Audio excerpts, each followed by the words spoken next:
For weeks now, we have been seeing teases of the White Rabbit.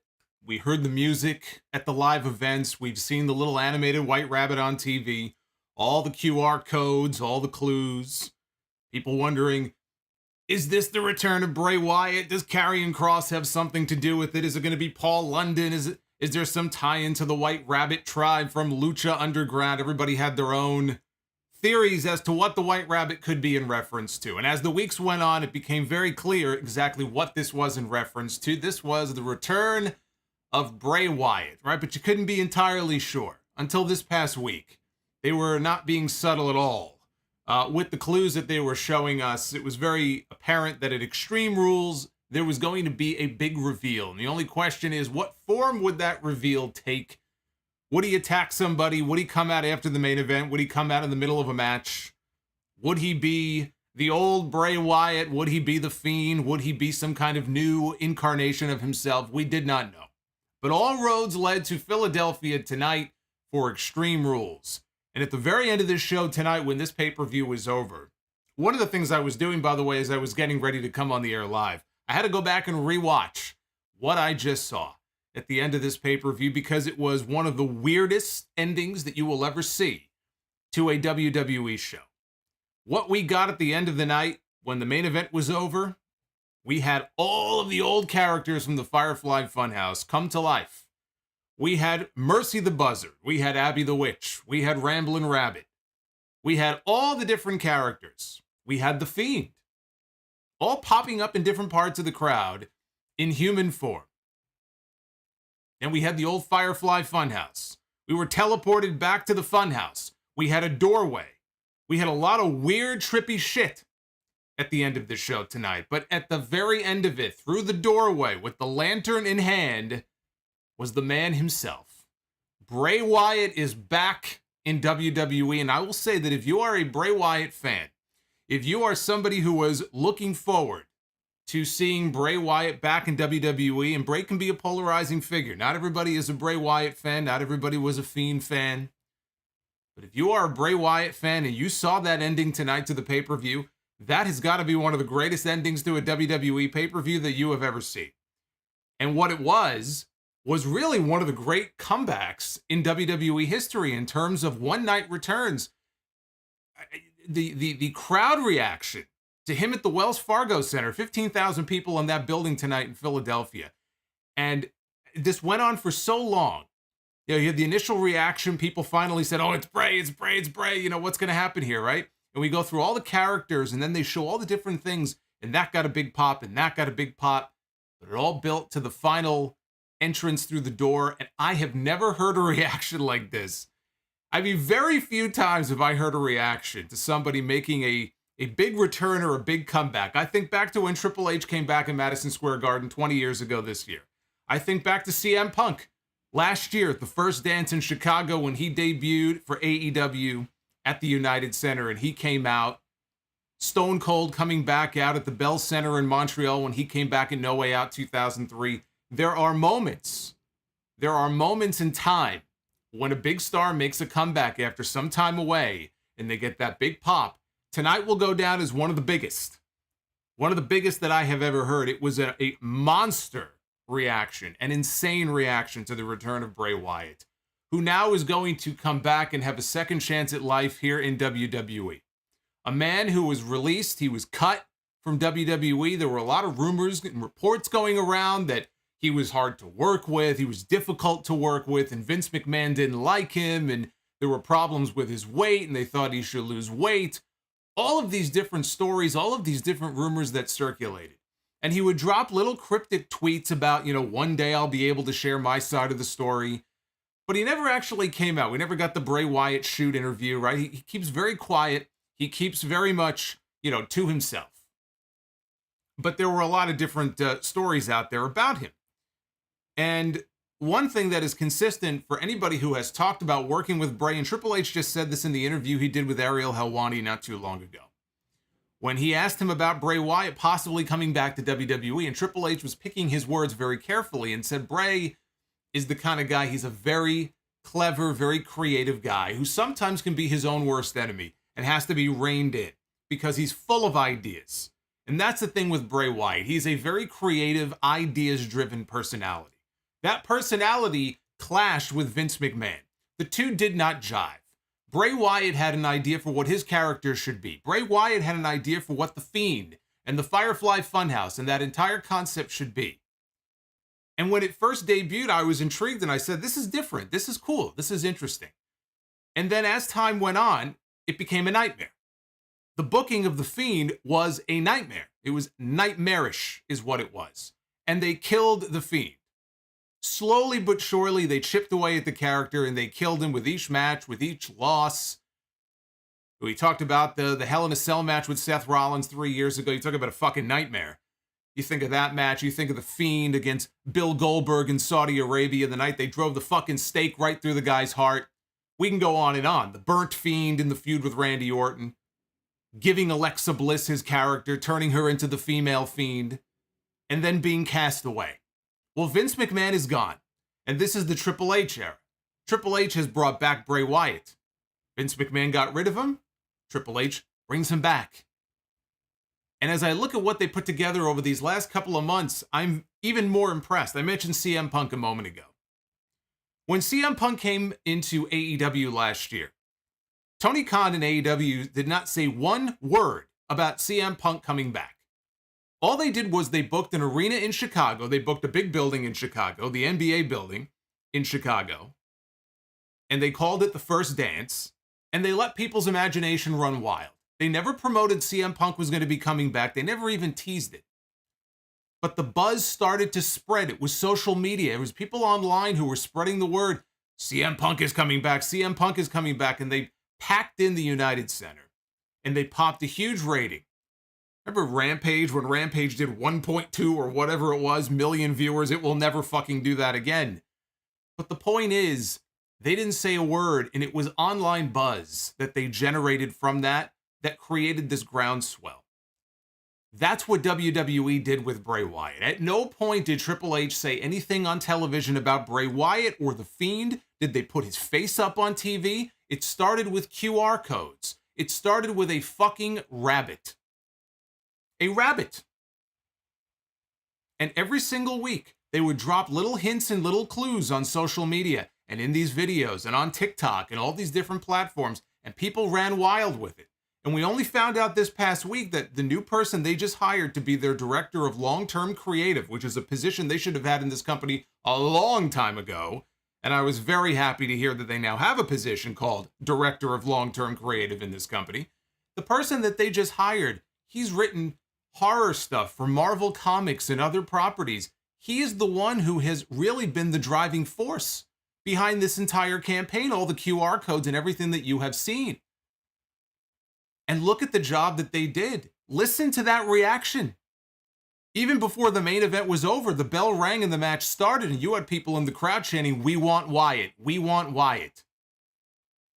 WWE never said anything about Bray Wyatt, but they dropped little crumbs along the way, and people took it and they ran with it. And what you saw tonight was proof that without even advertising a name and without saying a single word, you can build to something very, very special. And we'll see come Raw this Monday night if they pop a big rating or not, because people are going to be wondering now that he's back, what's Bray going to do? Is he going to show up on Monday night? Who's he going to feud with? Is he going to talk? Is he going to cut a promo? What's he going to do? It was genius the way that they booked this entire thing from start to finish. And Triple H and Rob Fee, that's the name of the writer that I just mentioned. All of these people deserve a lot of credit because they all, with Bray, I'm sure with a lot of input from Bray, put together what will go down as one of the most exciting and one of the most fun returns in WWE history. I don't know what happens from here. Nobody knows.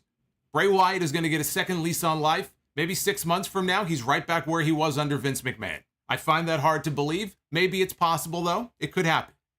We don't know what the future is going to hold for the Bray Wyatt character. But on day one, on night one, this was nothing but a smashing success. So that is going to be the thing that people take away from this show the most. That is going to be the thing that people remember the most from this show tonight, was the reveal of Bray Wyatt. Is he back alone? Maybe there's other people that he's going to be partnered up with. Maybe he's going to lead a new Wyatt family. We don't know. There's more questions than answers. And you know what? That's a good thing. Because now we have to tune in on Monday and see where this goes. But that was the highlight of this year's Extreme Rules pay-per-view. This is, by the way, your WWE Extreme Rules 2022 review. I am the Solomonster. There were actual matches on the show, too. I know it kind of overshadowed. Matt Riddle finally got a big win over Seth Rollins in the fight pit in the main event. Finally gets his big win, completely overshadowed by Bray Wyatt. Nobody is going to be talking about Matt Riddle beating Seth Rollins, because as soon as he won the match and he was celebrating, the lights went out and everybody went batshit. But he did finally get that win over Rollins. We had the expected great brawl between the Brawling Brutes and Imperium to open the show tonight. One of the best matches of the night. I would call it the second best match of the night, second only to the I Quit match between Edge and Finn Balor. And halfway through that match, I never imagined that I would be sitting here saying that, because I thought that match, it was starting very slow. It was kind of plotting in parts. But boy, did it pick up by the end. Some of the best storytelling and some of the best drama that you will see on WWE television was in that I Quit match tonight between Edge and Finn Balor. That and the opening match were the two best matches on the entire show. It was not a show, though, that was without some bad stuff, too. Nothing worse than what we saw in the Smackdown Women's Championship match between Ronda Rousey and Liv Morgan. That was easily the worst thing on the entire show. So I think that there was some good, there was some bad. It was a mixed bag for me. The ending put it over the top, because I do think that ending was tremendous, the way they put that together. I was freaked the fuck out by some of the stuff that they were showing on TV. But hey, it's Halloween month, right? That's why we got the little pumpkin in the Sound Off logo. It's Halloween. It's October. You're supposed to be freaked out. So it kind of fits. When the show was over, though, I thought it was good. I thought it was a good show overall.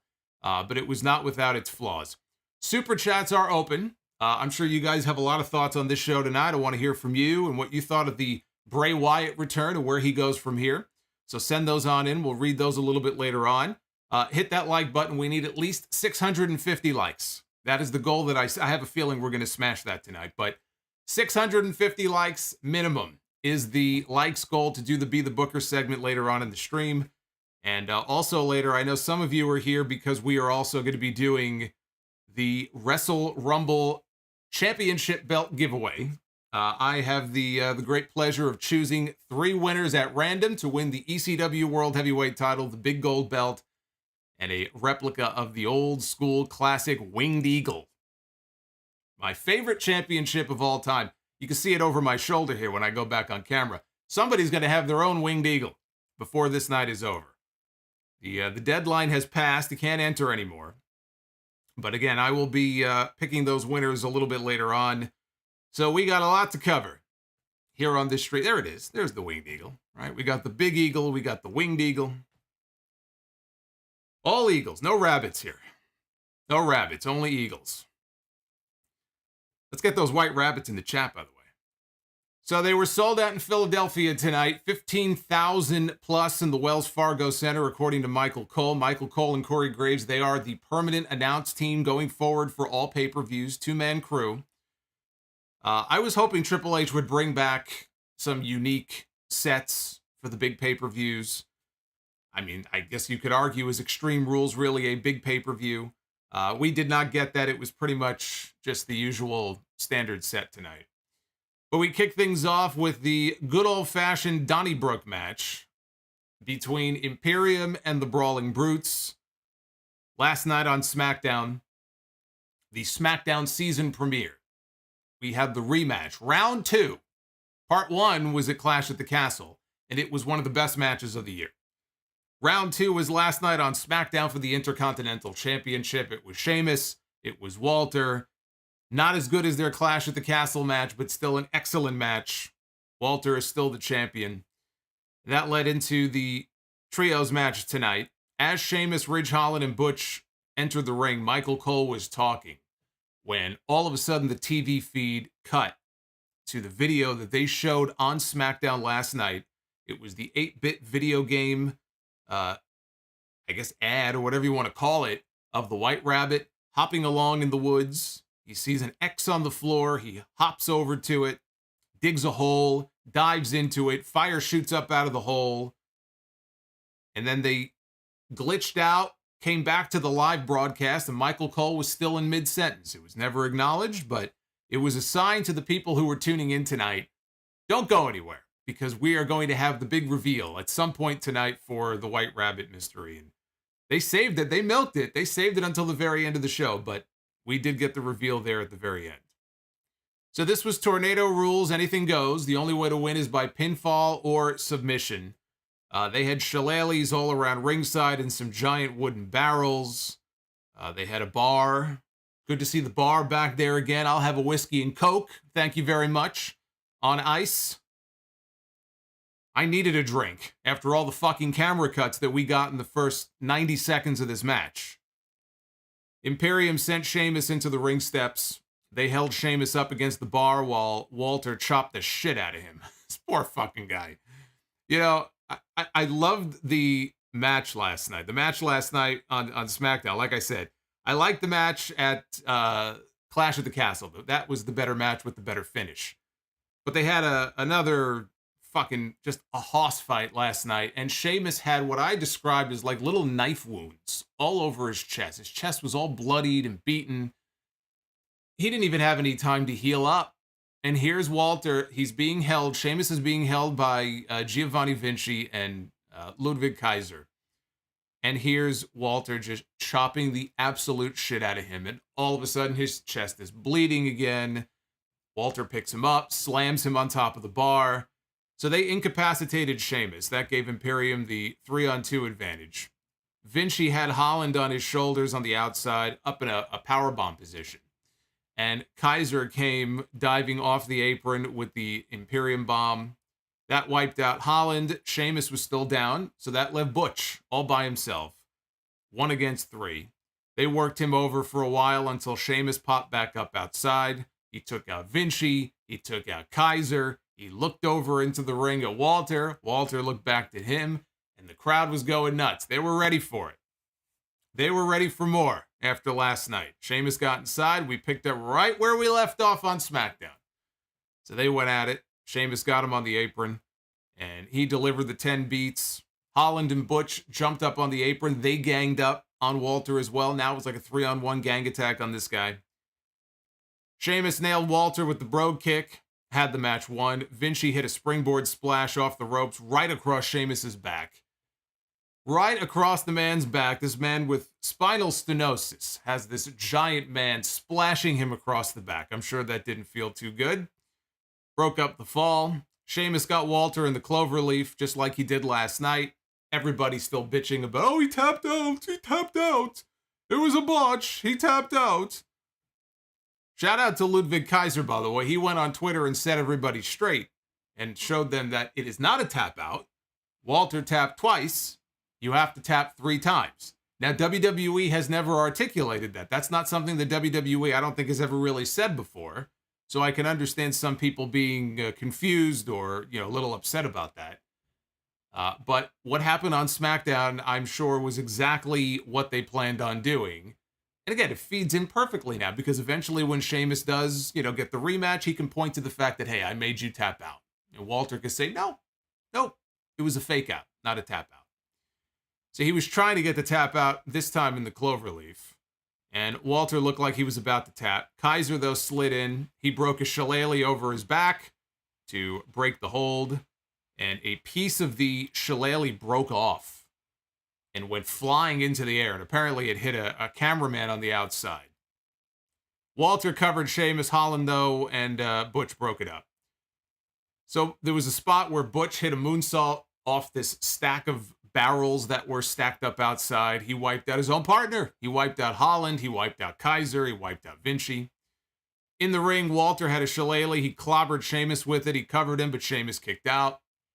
The other brawling brutes came in. They held Walter for Sheamus to hit him in the head with a shillelagh. Outside the ring, Sheamus got Walter up for the Celtic Cross, the Razor's Edge, call it whatever you want. And he put him through the announce desk with the move. That took care of him.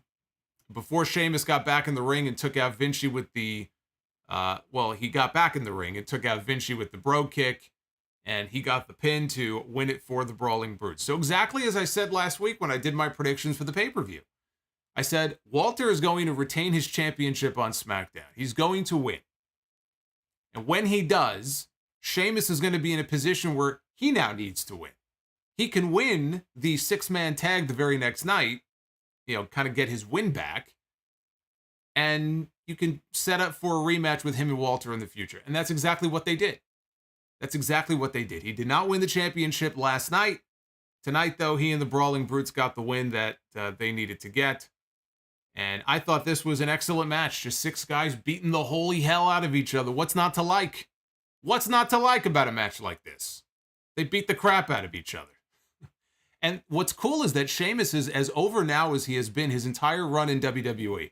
Sheamus has been on the main roster since 2009. I believe 2009 is when he got called up to the main roster. That was when he won his first WWE championship from John Cena. It might have been that year at TLC. So he's been around like Kofi Kingston, like Dolph Ziggler. He's one of the kind of lifers almost in the company. He's been around for a very long time. I cannot remember a time in all of these years, decade plus, closing in soon enough on 15 years that this guy has been on the main roster, that he has been as organically over as he is right now. People love Sheamus.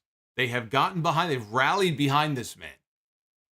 But when the day comes that he finally wins the Intercontinental Championship, the one title that he has never won before. Again, I know they like to ignore the Universal title, but so we'll ignore that. That didn't exist when he came to the main roster. It's winning the IC title. He has spoken about this even years ago in interviews. How much it meant to him. He grew up watching it. It was the Workman's Championship. He wants to hold it. It's the one thing he hasn't been able to do. World champion, world heavyweight champion, King of the Ring, Royal Rumble winner, right? This guy's done it all, except this. This is the one obstacle that he has yet to overcome. And so what a great story, right? What a great story now, because now the journey for him can begin to go to WrestleMania.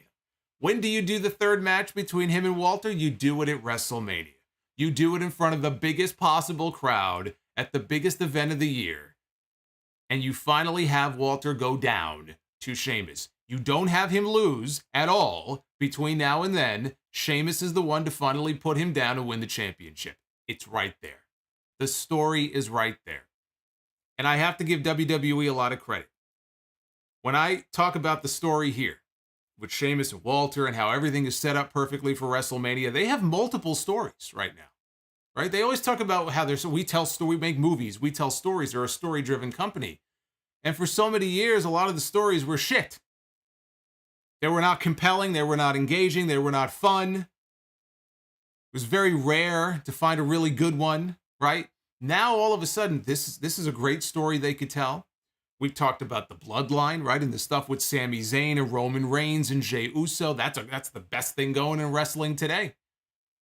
Even the stuff on this show with Edge and Judgment Day and Rey and Dominic. I feel like right now we're in a situation with WWE for the first time in a very long time. They have all of these really strong stories going at once. And it just makes the television more fun to follow.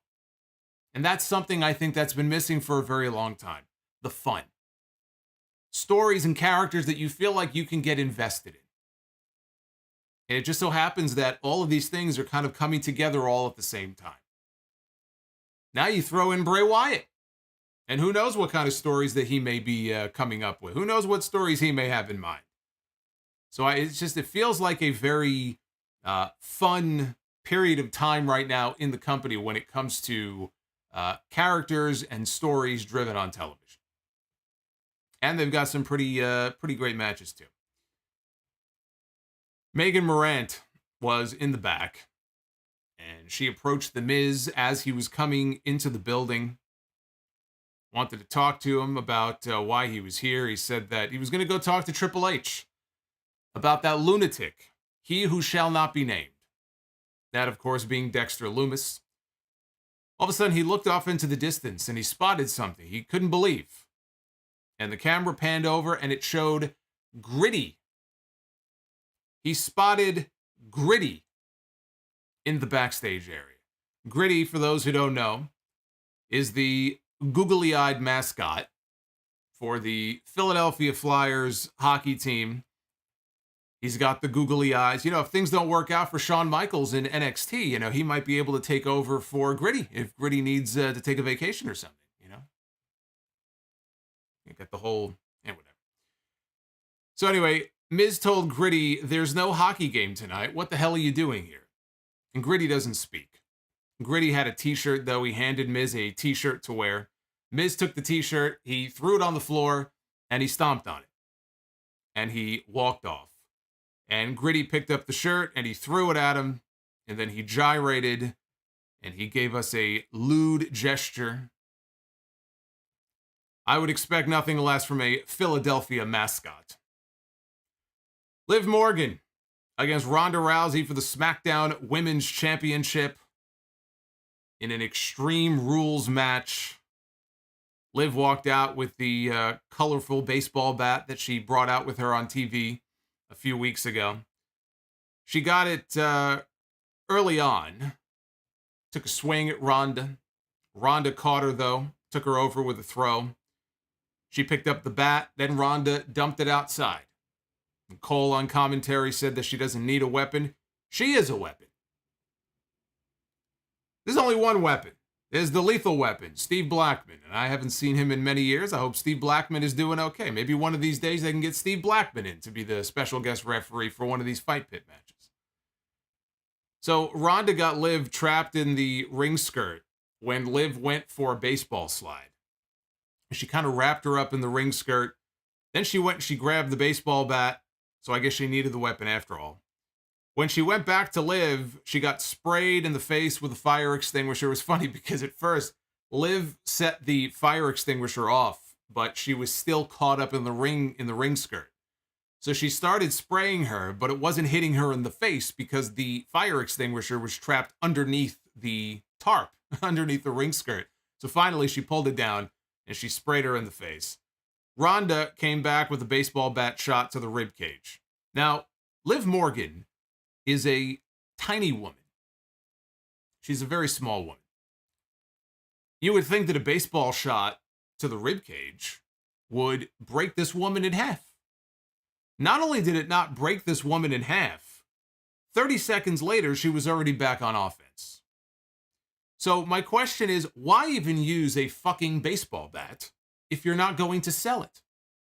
It would be one thing if you had the Big Show and you hit him with a baseball bat. I would think even the Big Show would have to sell the effects of a baseball bat. but he's the big fucking show. Liv Morgan is not the big show, right? She's a tiny woman. You've introduced a baseball bat as a weapon in this match. You've just hit her in the ribcage with it. This is Ronda Rousey, right? The most dangerous woman on earth. 30 seconds later, Liv Morgan right back on offense. Why? Why? Why bother? What's the point? So she makes a comeback. So now she starts delivering shots with the baseball bat. The rubber baseball bat. You could hear it. You can hear the rubber shots. It's like the rubber ball bat that Sting used to use in WCW when he would hit the members of the NWO with it. The only difference back then is that the buildings were so fucking loud. People were making so much noise and cheering for Sting that you couldn't hear it. You couldn't hear the phony baseball bat shots. Everybody just saw Sting, they saw the bat, and they cheered, right? It was an automatic reaction. But here you can hear the weak, phony shots with the baseball bat. So then Ronda came back, and she started whipping Liv with the belt from her gi that she came to the ring with. She's whipping her with this leather belt. And I'm just thinking to myself, you've got to have Drew McIntyre and Karrion Kross, who are coming out next to do a strap match, watching this going, what the fuck? What are you doing? What are you doing? But she's whipping her. We're getting a strap match early here.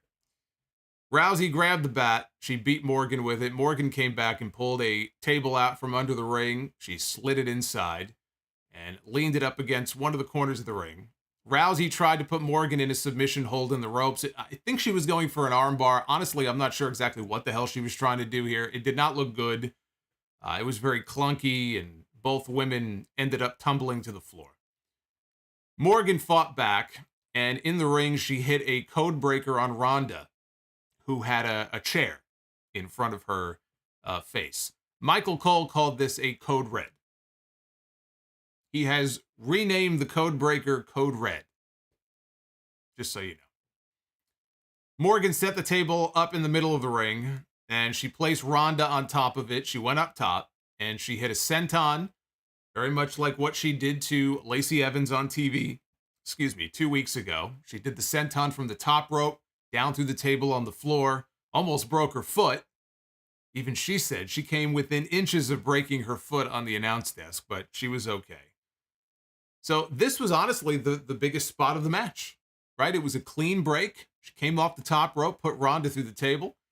She went for the pin, and Ronda kicked out immediately, applied a submission hold to Liv Morgan.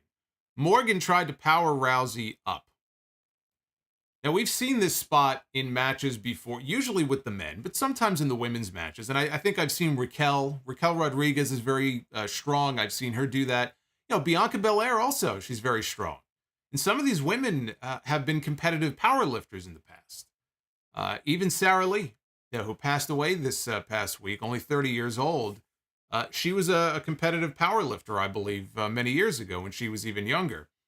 So you have a lot of women who have that background. They have the power, the strength, even if they're smaller, right? Liv Morgan is not one of these people. So they're about to do this spot, and I'm just watching this thinking, she's not going to be able to pick her up. She doesn't have the strength. She doesn't have the upper body strength to be able to do that. Why would you attempt a spot like this with somebody who clearly is not in a position to pick up Ronda Rousey from the position that she was trying to pick her up in? So Liv is trying to muscle her up. She's trying to power her up. Ronda's trying to help her as best she can. She's got her other arm, her free arm. She's pushing off the table. Liv can't pick her up. She just does not have the strength for it. And I just don't understand why you would try a spot like this with someone who you know is not going to be able to pick her up. So then she kind of drops her down. She hit the back of her head on this piece of the table. And that led to another 2 count. Rousey countered again into a different submission hold, and Michael Cole called it a biceps crusher. This is what he called the move, and I'll take his word for it. If that's what she was going for, I think that he was struggling to figure out what to call this thing, because even he was watching this going, I don't know what the fuck she's trying here. I still don't know exactly what they were trying to do. I have to assume, since Ronda has the armbar, that that's what she was trying for. Some kind of armbar. So she was trying to put some kind of a submission hold on. Liv was smiling, though. She had a smile on her face just before the referee called for the stoppage, with the idea that Liv passed out, and so the referee called for the bell. The crowd seemed confused until they played Ronda's music and they announced that we had a new champion, and then they reacted, and they reacted with boos. They were booing Ronda Rousey. Maybe they were booing the finish too because it sucked. That's possible too. Maybe they were booing both of those things. Liv Morgan, though, when the record is set on this and people look back at the results of this show, they're going to see that Liv Morgan lost the championship, having her face crushed between Ronda Rousey's thighs. So there you go. I can think of worse ways to go out. But I digress. So Ronda, when the match was over, was acting heelish. She was doing the, she was going looking at the crowd, the sad tears, the fake tears, cry some more, pretending to wipe the tears from her eyes. And the announcers, they drew attention to the fact that Liv Morgan was smiling, because even when the match was over and she kind of woke up, Liv was smiling.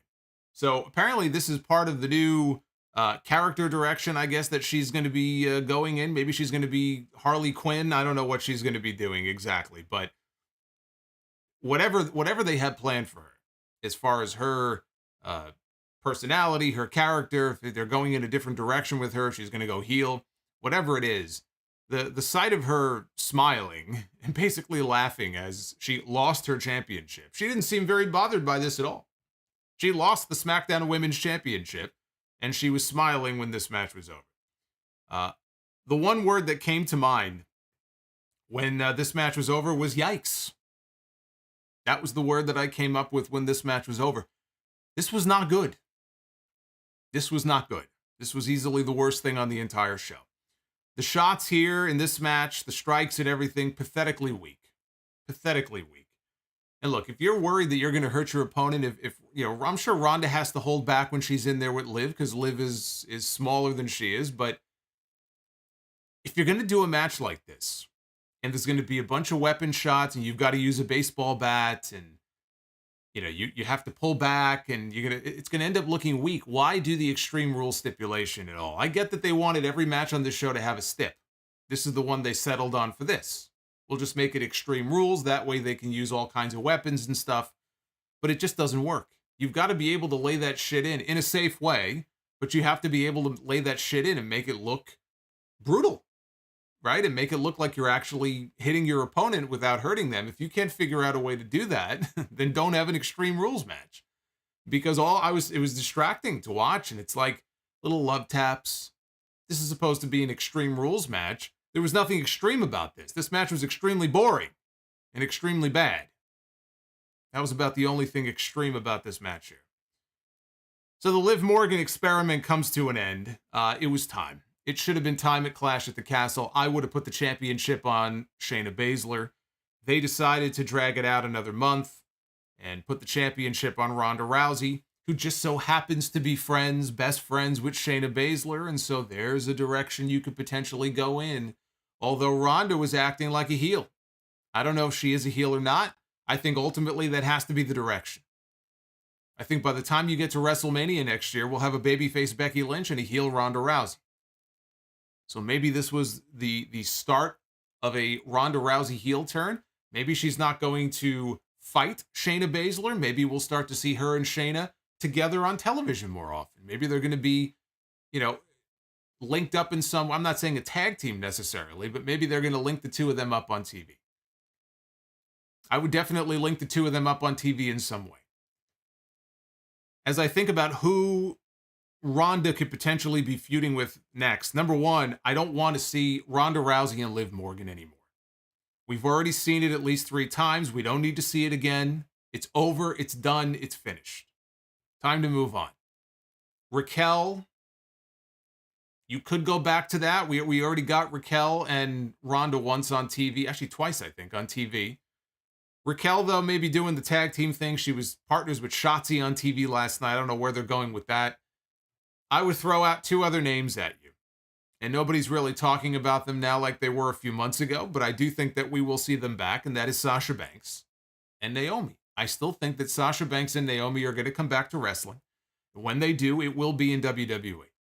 And when they do, it will be on SmackDown. In fact, the match that we were supposed to get before Sasha and Naomi walked out was going to be Sasha and Ronda. They were going to feed Sasha to Ronda heading into Money in the Bank, and it was going to be a completely different match at that point. Maybe that's the direction. They come back, maybe they could still build to something with Ronda and Sasha. I was thinking Charlotte originally, but now in light of what we saw on the show tonight, and some of the rumors and the reports going around, it seems more likely that when Charlotte Flair comes back, it will be against Bianca Belair. Probably on Monday Night Raw. I think Bianca and Charlotte is probably going to be the direction going into WrestleMania. So if Charlotte is not coming back to get revenge on Ronda Rousey, that's why I was thinking, okay, Sasha and Naomi, maybe they're going to be on their way back soon. Because I got to tell you, I look at the rest of the women's roster as it stands right now on SmackDown, and unless it is Ronda and Shayna, I don't see nobody on there. I mean, you got Natty, you got Sonya, you got Xia Li, you got Shotzi. Again, Raquel, maybe. That's it. That's it. There's nobody else. There really is nobody else. You know, Zelina Vega's back. She's with Legado del Fantasma. I don't think she's going to be challenging Ronda Rousey anytime soon. So let's keep an eye out and see what happens on the Sasha and Naomi front. We had Drew McIntyre against Karrion Kross in a strap match. Let me say thank you to everybody who is joining us tonight. You know, I should have set the goal for likes a little bit higher tonight.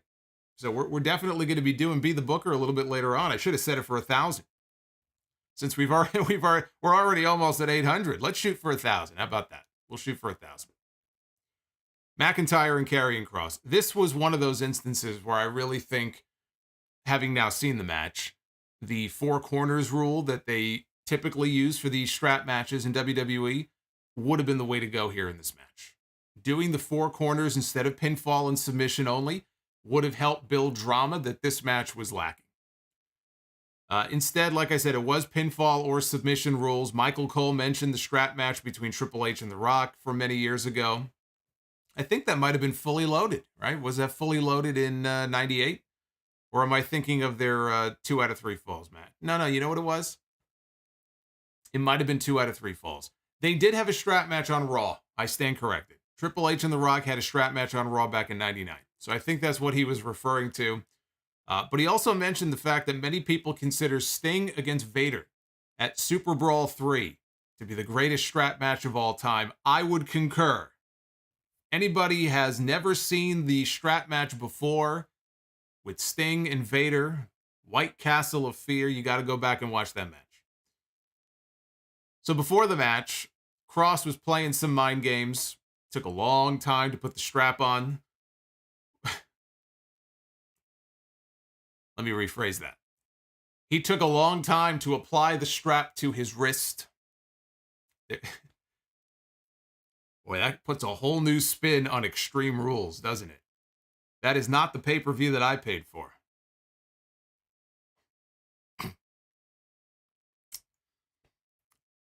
That's more than what Drew McIntyre was bargaining for.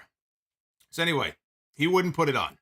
So he threw the strap to Scarlett, which distracted McIntyre briefly. That allowed Kross to attack. Kross sent McIntyre into the ring post and then sent him over the barricade. They fought into the crowd. The match still has not officially begun at this point. Okay, the bell has not rung. The match is not underway. They're brawling into the crowd. Eventually, they came back to ringside. McIntyre reversed a suplex on the floor, and he planted Kross on the apron with a sidewalk slam off the ring steps. So finally, they get into the ring.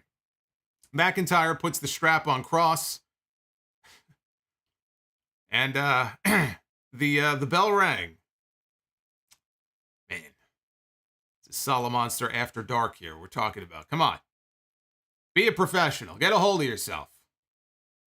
It is after midnight, though, right? All bets are off. There's no telling what the hell I'm going to say here on this stream. I'm just saying. I'm like the fucking gremlins. If you feed me after midnight, there's no telling what might happen. You never know what you're going to get. So McIntyre was dominating until another distraction from Scarlett allowed Kross to pull McIntyre into the ring post. And Drew immediately grabbed his arm. He was kind of rubbing his shoulder. He was selling it like he was, legitimately hurt.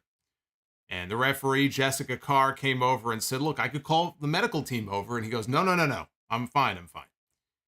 And this kicked off about 7 or 8 minutes of heat working over the arm of Drew McIntyre.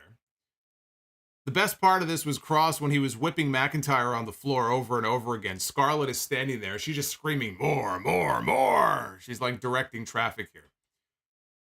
Doomsday Saito inside the ring gets a 2 count.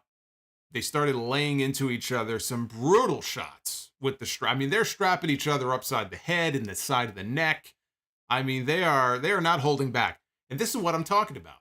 And it's not a male or female thing. It's just that you have an Extreme Rules match right before this with Ronda Rousey and Liv Morgan throwing some of the weakest looking weapon shots that you will ever see. And then you put these two guys in the ring and they are destroying each other with the strap. And it looks like they're in a real fight. It looks brutal. You're wincing, you're looking away like, oh my God, that's the difference. So this is where the match picked up for me. McIntyre ended up hitting a Future Shock DDT. He kept up, hit the corner, and he started the countdown. Countdown to the Claymore. But Scarlett climbed into the ring. She stood in the way. She then blasted Drew in the eyes with what we were told was pepper spray. And that allowed Karrion Kross to hit the crosshammer forearm to the back of the head and get the pin. So the finish gave Kross the win, which he needed. He had to win this match. This was his very first big pay-per-view main roster match. You cannot send a man who is positioned on the internal roster on SmackDown as the number 2 heel. Really the number 2 heel in the company. Although I would argue, I would slot him behind Rollins. Rollins, I think, has been positioned as a bigger heel. But in the entire company, if not number 2, he's number 3. Like, he's high up in the pecking order. You can't have him go in there and lose. So it was a no-brainer that he had to win this match. The way they did the finish, it was designed to protect Drew McIntyre. I thought that Kross needed, a strong showing for his first big match. It was not great. I thought it was solid enough. It accomplished what it had to accomplish. At least he won. Or I should say his wife won. His wife won the match. So with this win, I think that Scarlett deserves a title match with Roman Reigns. But I thought that it really dragged in the middle. I think that hurt the match. I was kind of bored in the middle of the match. Seeing the finish they did, I get why they didn't go with the 4 corners rules, because it wouldn't have worked as well as just spraying him in the eyes, knocking him out, and then rolling him over and pinning him. So I get why they did it that way. I just think that if you would have had the 4 corners rules with the reaching to touch the turnbuckles, which honestly, if you think about it, is kind of a silly rule. It's like the people who criticize the old school WWE cage matches. Jim Ross has been very vocal over the years about how much he despised WWE cage matches. The idea that you're running away from your opponent, you're climbing out of the ring instead of just, pin or submission in the cage. I grew up on the big blue bar cage and climbing out through the door, climbing out over the top. They did that because they had to, 2 reasons. Number 1, you had these giants in the company, right? You had Hogan and Stud and Andre and Bundy and all these big jacked up, roided up fat dudes and all kinds of big guys. You needed that cage for them to climb, but also it protected people from having to take a pinfall loss. That's why they did it. But I grew up on that. So I have a soft spot in my heart for those. But I do agree. Usually in a situation like that, you want to have pinfall or submission, right? The cage is meant to keep you in. So I get that. But I do think in this case, those other rules would have made the match a little more interesting, a little more exciting. But first it was a fireball. Now tonight here it was pepper spray. I think we are going to get a cage match between these two. I think this is building to a cage match to keep Scarlett out. We go to the back. And the Miz is still back there. We're back to the fucking Miz. He's talking to his wife on the phone. I think he's having a birthday party or something. I guess it's his birthday. It was just my birthday, too. So he's having a birthday in Brooklyn tomorrow night. And he's trying to talk to Maurice. He's interrupted by Gritty. Gritty is again standing behind him. And the Miz storms off. That was it. That was the entire segment. We had Bayley against Bianca Belair in a ladder match for the Raw Women's Championship. Hey, Daniel in the chat says, Yo, Solomonster. What's going on, Daniel? Shout out to everybody joining here tonight. Got a lot of people in the chat. So Bayley had blue tape on her right wrist with the name Sarah written on it for Sarah Lee, who passed away this past week. No damage control out there with Bayley, at least not to start. We would see them as the match progressed. They showed Nikita Lyons from NXT watching in the crowd. And I got scared because I thought that that was implying she was going to get involved in this match, or it was implying that she's going to be called up to the main roster. And in no way do I think that she is ready for that. But they showed Braun Breaker later on in the show. They just wanted to get some NXT representation, I think, on the show. We never saw her again after this. There was an early spot where Bayley hit a sunset flip that sent Bianca into a ladder that was propped up in the corner. And Bianca, fell backwards and went headfirst into the ladder. Then we had a ladder bridge spot that looked brutal for both of them, for both women. The executee and the executor. So what happened here is that she set the ladder up across the ring steps and the barricade. That's where the bridge was. And she laid Bianca across the ladder. She jumped back up on the apron. And Bayley came running off the apron with an elbow drop. And she connected with it. But then she kind of bounced off and she landed awkwardly. So it looked like a pretty brutal spot. Back in the ring, they both traded some climbing attempts, with Bayley dumping Bianca out of the ring on one of them. Bianca got her up, though, hit the KOD. And she made it to the top of the ladder, but damage control ran out, pushed the ladder over. The big spot was Bianca delivering a double KOD to Dakota Kai and Io Sky. And she got Dakota up. Io had been crotched on the top rope. So she's trying to get Io on her shoulders. Io it looks like her leg is kind of stuck. She's not really going. She's having some difficulty trying to get her up for it into position. But once she did, she immediately dropped them for the double KOD, which was impressive. Bayley hit her with a ladder after that and then hit the rose plant. She set up a ladder. She trapped Bianca underneath the ladder. You could tell, especially Bayley, more than Bianca. Again, Bianca has more power than Bayley does. But they were struggling with the ladders. The ladders these were the regular ladders they use for the men's matches as well. But the ladders were so big, she was having some real trouble, kind of controlling it and positioning it. But she had Bianca positioned right underneath the ladder. She had her trapped under there. And I could see it coming from a mile away because Bianca's very strong. I figure, okay, she's going to push her over. So as Bayley begins climbing the ladder, sure enough, Bianca starts to muscle up the ladder. She's powering it up. Bayley was only about maybe, midway up the ladder. So she didn't have a great distance to fall, but she did fall off the ladder. She hit the rope on the way down.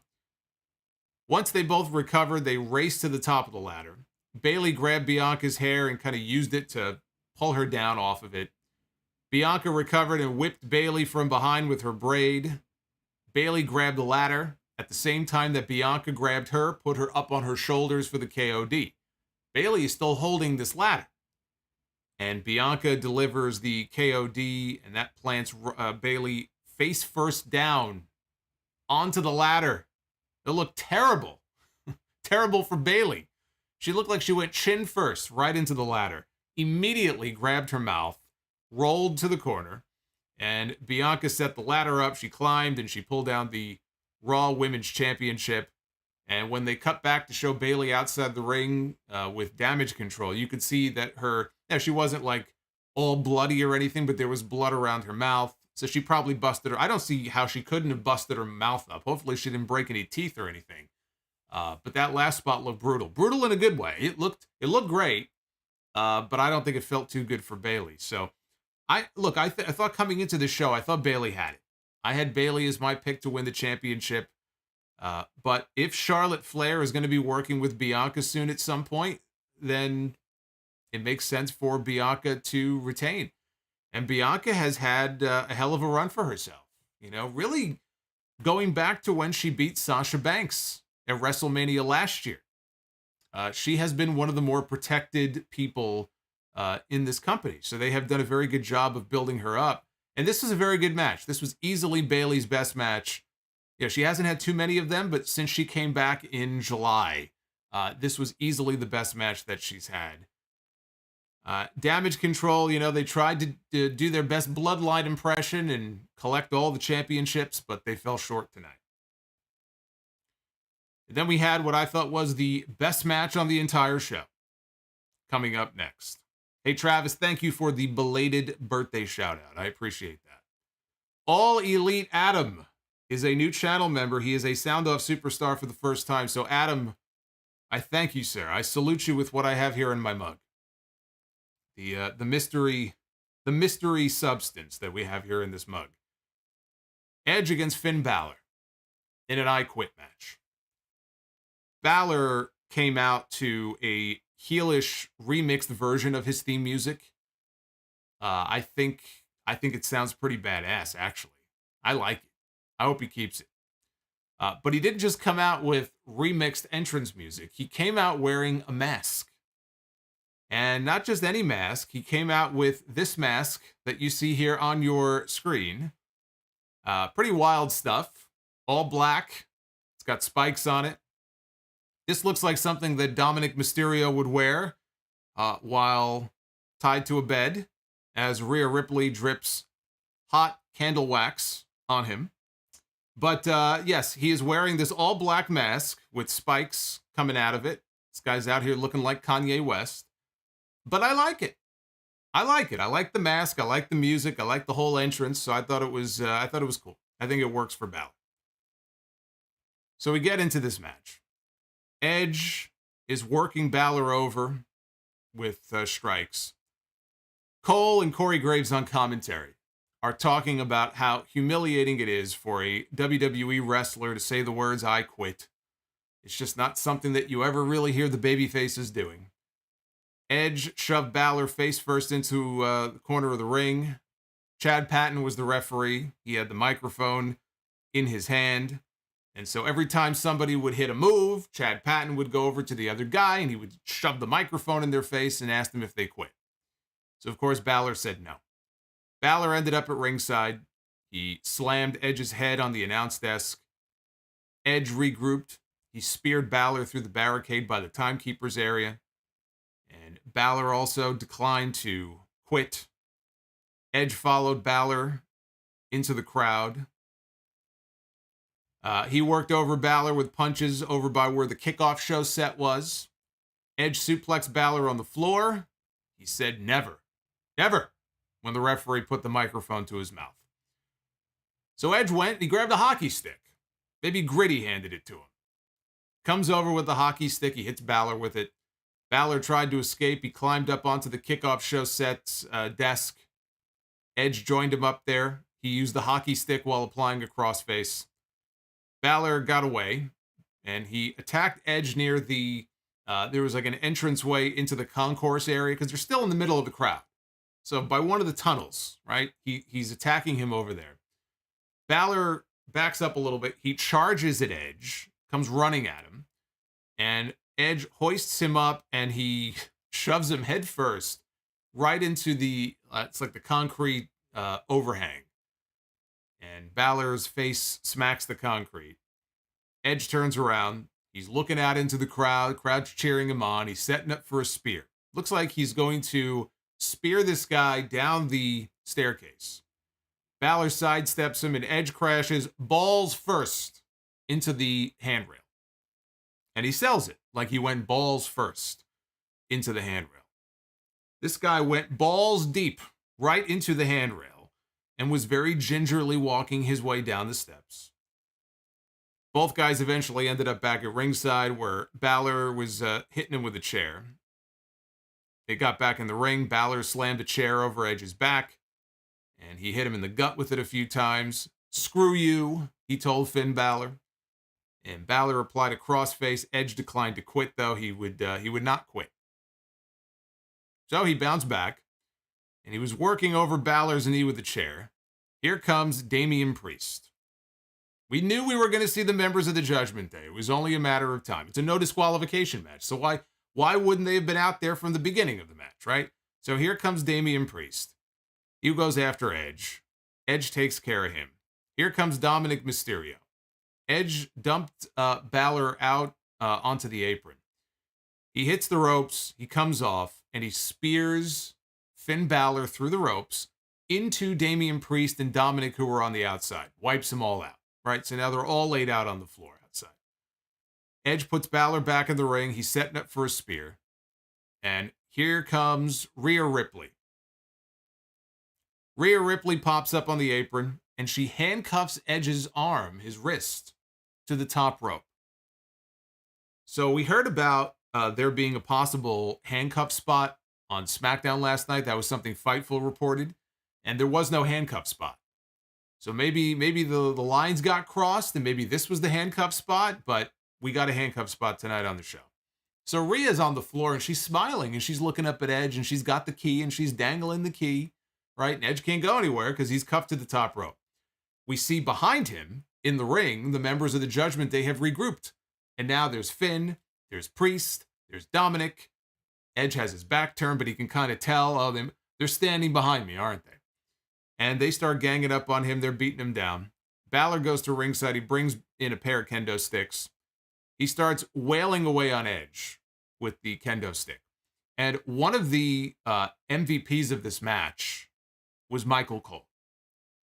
And yeah, I trash on him sometimes, like in the past more so, when he would just be fucking obnoxious on commentary.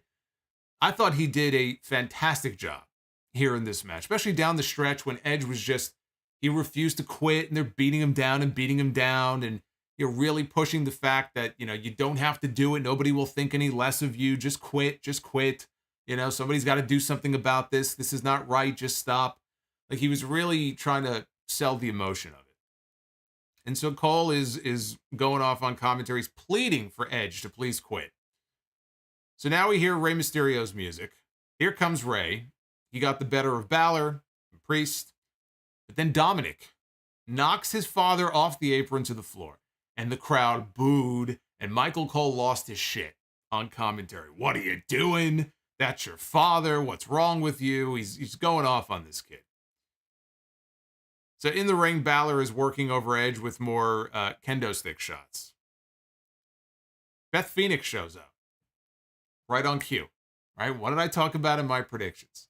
We didn't see or hear from her elsewhere on the pay-per-view, unless she was on the kickoff show. I did not watch the kickoff show. So maybe they showed on the kickoff show that she was going to be there and I missed it. But I'm back. I thought The Fiend was coming out. The screen went black. I said, oh shit, here we go. White Rabbit time, everybody. White Rabbit time.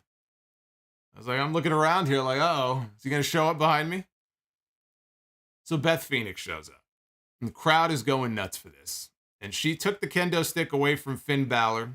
She starts working him over with it. She's hitting Damian Priest with it, right? She's like a one-woman wrecking crew here. Dominic climbs up on the apron. And he drops off when Beth is swinging pieces of the broken kendo stick at him. Now Rhea Ripley gets into the ring. And Beth turns around. The crowd is going nuts. The two of them come face to face in the ring. And the crowd starts the yes chant, right? They're putting their fingers up in the air. They're chanting yes. We get the wide crowd shot. People are going nuts. They can't wait to see these two women just start tearing into each other. And that's what they do. They start throwing shots. The place is going crazy. And Phoenix ran the ropes. She speared Rhea. Rhea rolls out of the ring, but Beth got possession of the key to the handcuffs. She goes over and she uncuffs Edge. Edge gets up. He spears Damian Priest. He catches Dominic. And Dominic now is begging off, right? And the crowd is into this. You see the people in the crowd, they're standing up on their feet. They're going nuts for this. They're buying into this, right? They're loving this shit. And Dominic is begging off, and he offers Edge a handshake, and Edge looks around, and he's thinking about it, and he shakes his hand. But as he shakes his hand, he kicks him in the balls. Revenge for Clash at the Castle. He did to Dominic what Dominic did to him when he turned heel. And the people loved it. And down went Dom. Balor came back into the ring, though. He put Edge down with a sling blade. He went to the corner to try for something. Might have been the big shotgun drop kick that he does, but Edge spears him. Edge gets up, he spears Balor again, and he spears him for a third time. And Beth Phoenix is cheering him on from ringside. Edge had Beth bring him a chair. Edge broke the bottom bar off the chair. We've seen him do this before. And he used that to put Balor in the crossface. Rhea Ripley got back into the ring. She hit Beth Phoenix, though, with a pair of brass knuckles. After she knocked her out, she sported the knuckles to show everybody. Michael Cole, again, freaking out on commentary. Damian Priest took out Edge. Priest and Dominic held Edge in place while Balor hit him with a coup de grace. Balor went up top. He hit 2 more double foot stomps from the top rope to Edge's ribs. And Cole said that Edge has to have broken ribs. Balor took the microphone from the referee. He told Edge, "This is your last chance. I'm giving you one last chance to say it." And Edge, there was a little bit of a pause, and Edge told him to go to hell. And the crowd cheered. And Corey Graves said that there was a fine line between courage and insanity. The Judgment Day members were all holding Edge. Rhea Ripley brought a chair into the ring. So Balor and Priest have Edge subdued, right? He can't go anywhere. They have his arms. Rhea's in the ring with a chair, and she places it under Beth Phoenix's head. You can see where this is going. Balor gave Edge one more chance. And Rhea grabbed a second chair, and she wound up for the concerto. And Edge, realizing, because he was kind of in a daze at first, but then he sees that his wife is practically, she's unconscious on the mat. And he sees what Rhea is about to do, and he quits. He says the words, "I quit." After the match, Rhea Ripley is laughing. She's looking at Edge. They want him to say it again, and they get Edge to say it a second time. And then Rhea looks at Edge, and she said something. I didn't pick up on what she said, but she gave her the concerto anyway. And it actually looked great. It looked great. I don't know if it was just the camera angle of it that they got, but it looked like she really fucking smashed her brains in. And she's laughing about it, and Judgment Day leaves the ring, and Edge is just beside himself. He scrambles over to check on his wife. He's got this concerned look on his face. Referees get into the ring. Producers, I think I saw, not Pat Buck. Pat Buck, I think, is with AEW. But one of the producers are in the ring, right? They're all tending to Beth to check on her. And the members of the Judgment Day are in the aisleway laughing and smiling and celebrating with Finn. And Finn has his arms raised up in the air. 30 minutes. From start to finish, they gave this 30 minutes, more than the main event, more than anything else on the entire show. If there's one knock on this match, it was long. It did not need to go the full 30 minutes. You could have cut easily a good 5 or 6 minutes, I think, from like the middle part of this match. And I don't think it would have hurt the match at all. If anything, I think it would have helped. So if anything, it was a little long, but because of what they did in the latter part of the match, in the second half, right? Even though the first half I thought was kind of dull, it really picked up in the second half, and I didn't have an issue with it. I was into everything they were doing, down the stretch as they went to the finish and the story they were trying to tell, and Beth showing up, and the crowd was going crazy for all of it. So, what they did here was it built and it built and it built. There were layers to this, and by the end, it turned into something great. Now, was it overbooked? Absolutely. Absolutely. This was the most overbooked match of the entire show. But in this case, I think overbooking was not a bad thing. I don't think it hurt the match. I think it actually enhanced the match. I think it worked. I really thought that the storytelling and the drama were incredible in this match. I thought this was excellent, excellent stuff. The finish they went with is exactly the one that I pitched in my predictions. It was the only logical way to get Edge to say the words "I quit." There was no other way you were going to get him to say the words, I quit. The character would not quit. It's like thinking like John Cena. When was the last time we saw John Cena quit or tap out in a match, right? He was still doing Thugonomic Cena, right? 2003. I think he tapped out to the ankle lock. That's how far back you would have to go for John Cena to quit. In WWE, if you're a top babyface, you don't quit. You don't. You get knocked out. You get choked out. There's a referee stoppage. That's about the only way. And I said, the only way Edge will quit is if you threaten someone that he loves. They gave it away on Raw Monday night when they said, there is nothing that you can do to me physically to get me to quit. They gave everything they could have possibly thrown at this guy in this match, to where Michael Cole was begging him on commentary, please just give up. Nobody will think any less of you. And he wouldn't say it until he saw his wife on the mat. And I said, it's going to be Beth Phoenix. Maybe it'll be Rey Mysterio. Dominic will be threatening to do something horrible to him, but it'll probably be Beth. And he'll quit. And that's exactly what they did. And I loved that it was Rhea who gave her the concerto anyway. I think Rhea right now, the character, like the part that she's playing, she's just perfect at it. I mean, that is classic heel shit. Like, I'm gonna smash her brains in anyway. Even though I said I wouldn't, I'll do it anyway, just because I can. And so now we see, do we get a singles match between Beth Phoenix and Rhea Ripley? Are they just going to go the mixed tag route, and we'll have Edge and Beth, maybe Edge, Beth, and Rey against Balor, Priest, and Rhea? That would seem to me maybe the more likely route to go. Maybe at Crown Jewel. But we'll see. But hat tip to Michael Cole. I thought he was fantastic in his role here in this match, and this was the best thing on the entire show, outside of the Wyatt stuff at the end. We go backstage because one story that they were telling here on this pay-per-view, I was talking about all the great stories that you have going on right now in WWE. This is not one of the great stories that we had tonight. But there was a thread to all of these segments, and it culminated in this. The Miz was about to walk into Triple H's office, but Gritty was there. Once again, he turned around, and there, standing in the hallway, is Gritty. And Gritty has that t-shirt. He's presenting Miz with this t-shirt that he wants Miz to wear. And Miz beats him up and leaves him laying. Somewhere, I'm sure Mr. Met was laughing. It's not the Philly Fanatic, but it'll do. If we have to break Gritty's legs to send a message to the Fanatic, then so be it. So then he turned around after he beat up Gritty and he left him laying on the floor. He turns around, there's Dexter Loomis. And Loomis grabs him and he puts him in the head and arm or head and neck choke, or head and arm choke. Chokes him out, puts Miz to sleep. He goes over and he helps Gritty up to his feet. Gritty then gives Miz a kick to the ribs, and he and Dexter Loomis left together. And that was the end of the story for tonight. They lived happily ever after. Dexter Loomis has traded Indy Hartwell for Gritty. To each their own. I think he's certainly hairier than Indy Hartwell is, but I wish them nothing but happiness. I hear they're registered at Neiman Marcus. So then it was time for the Fight Pit. First time that we had the Fight Pit on the main roster. There have only been 2 Fight Pit matches in WWE history, both of them on the NXT brand. Both of them involving Timothy Thatcher.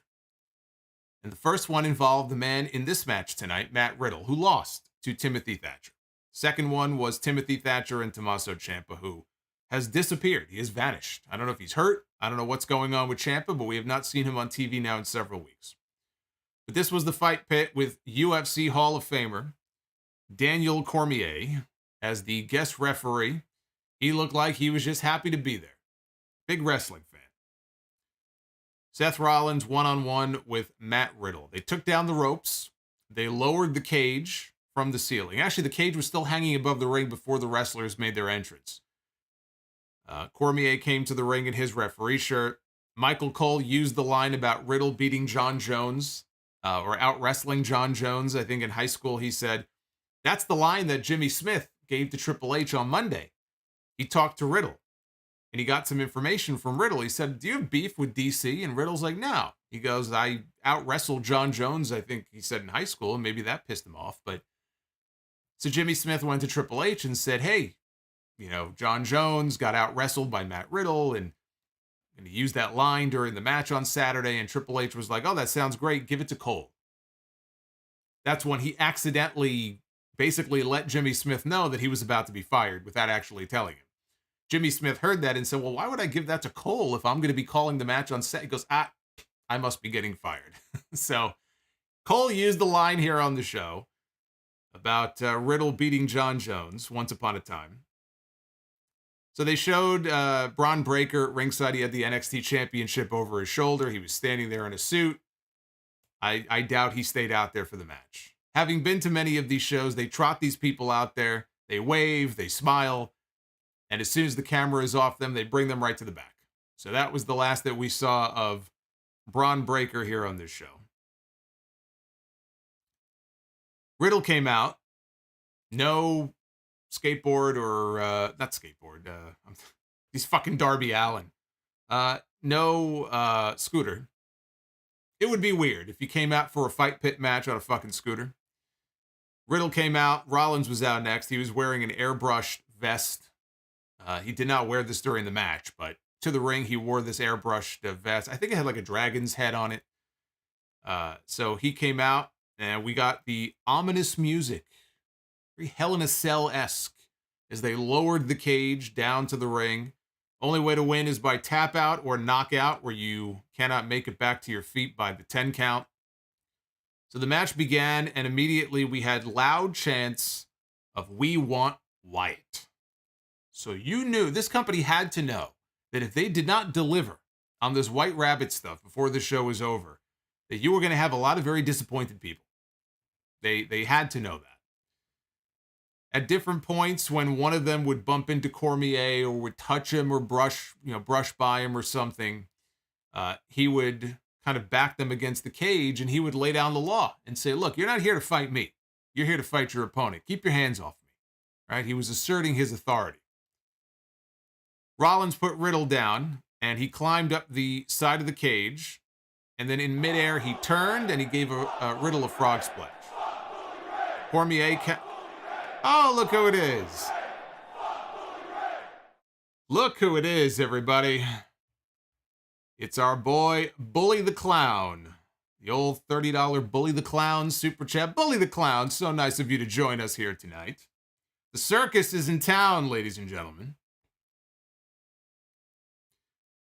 Anyway, after the frog splash, Cormier counted, and Riddle started getting up at the 8 count. So Rollins stepped in. He attacked Riddle.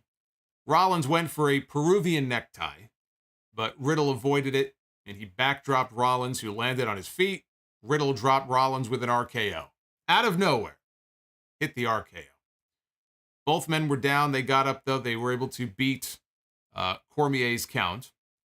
Rollins ended up climbing to the top platform of the cage, and this is one of the unique features of the fight pit. So it's not a regular cage. I mean, it's a cage, and then on top you have this catwalk platform. They said maybe it's about 3 feet or whatever. You got to have space, width, so you can kind of move around up there. Although the match can only end in the ring, in the pit. You cannot defeat your opponent up on the platform. But Rollins climbs up on top of the platform, and he's walking around the catwalk, and he's playing to the crowd, and they're humming his entrance music.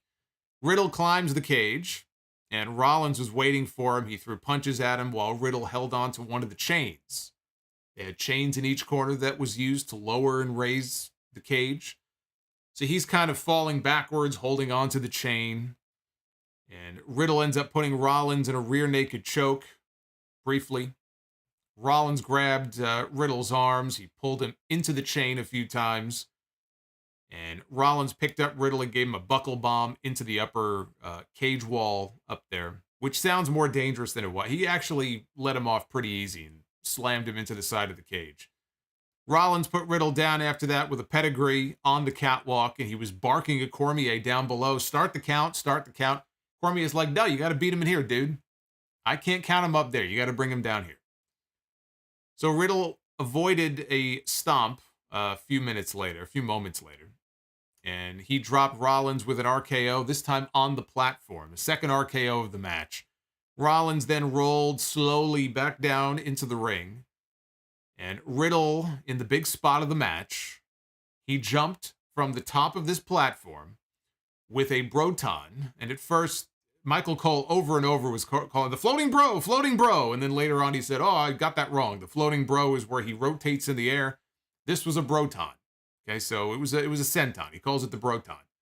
If Vince Russo was a wrestler, then he would have to fight Matt Riddle for the use of this move because they would call it the same thing. It's the Broton, bro. So he hits the Broton. And it was weird because when he came off, it almost looked like maybe he slipped. Or maybe it was just the way that it looked to me. But he came down, and he came down hard on Rollins' ribcage. And it looked like he really knocked the wind out of Rollins. They kind of gave a close-up of Rollins' face. And I could have sworn that he said to Cormier, I'm hurt, or I'm really hurt, or maybe I was just looking too hard. So I was thinking maybe he did. I don't know if he broke any ribs, but it looked like he was suffering after taking that Broton. But both guys were down. So Cormier was checking on Riddle, who was in pain. He was checking on Rollins. Riddle and Rollins, they both ended up using the cage to pull themselves back up. Riddle went for a triangle. Rollins powered him up, and he ran him into the cage wall a couple of times before slamming him down to the mat twice. Riddle, though, maintained the hold. He never let go of it. And he was barking at Rollins, just tap out, tap out. And finally he did. And Seth Rollins tapped out to give Matt Riddle the win at the 16-minute mark. Like I said, the Edge and Finn Balor match, they gave more time to than anything else on the show. They gave 30 minutes to that. This got 16 minutes. And the show ended around the time I expected it to. But I am wondering if maybe the suddenness of that finish, because it sounded like the fans were not expecting that to be the finish.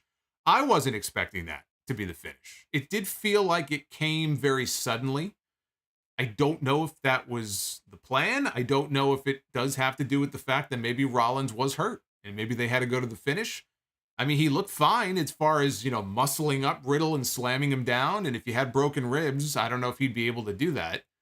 But I wonder, I do wonder if maybe he got busted up a little bit on that. But I thought it was good. It was a good match. I would like to see them use the fight pit, from time to time. It doesn't have to be an annual thing, but I think when the situation calls for it, I think having the fight pit there as a gimmick match, like they used to have the Lion's Den when Ken Shamrock was there, I think is a great idea.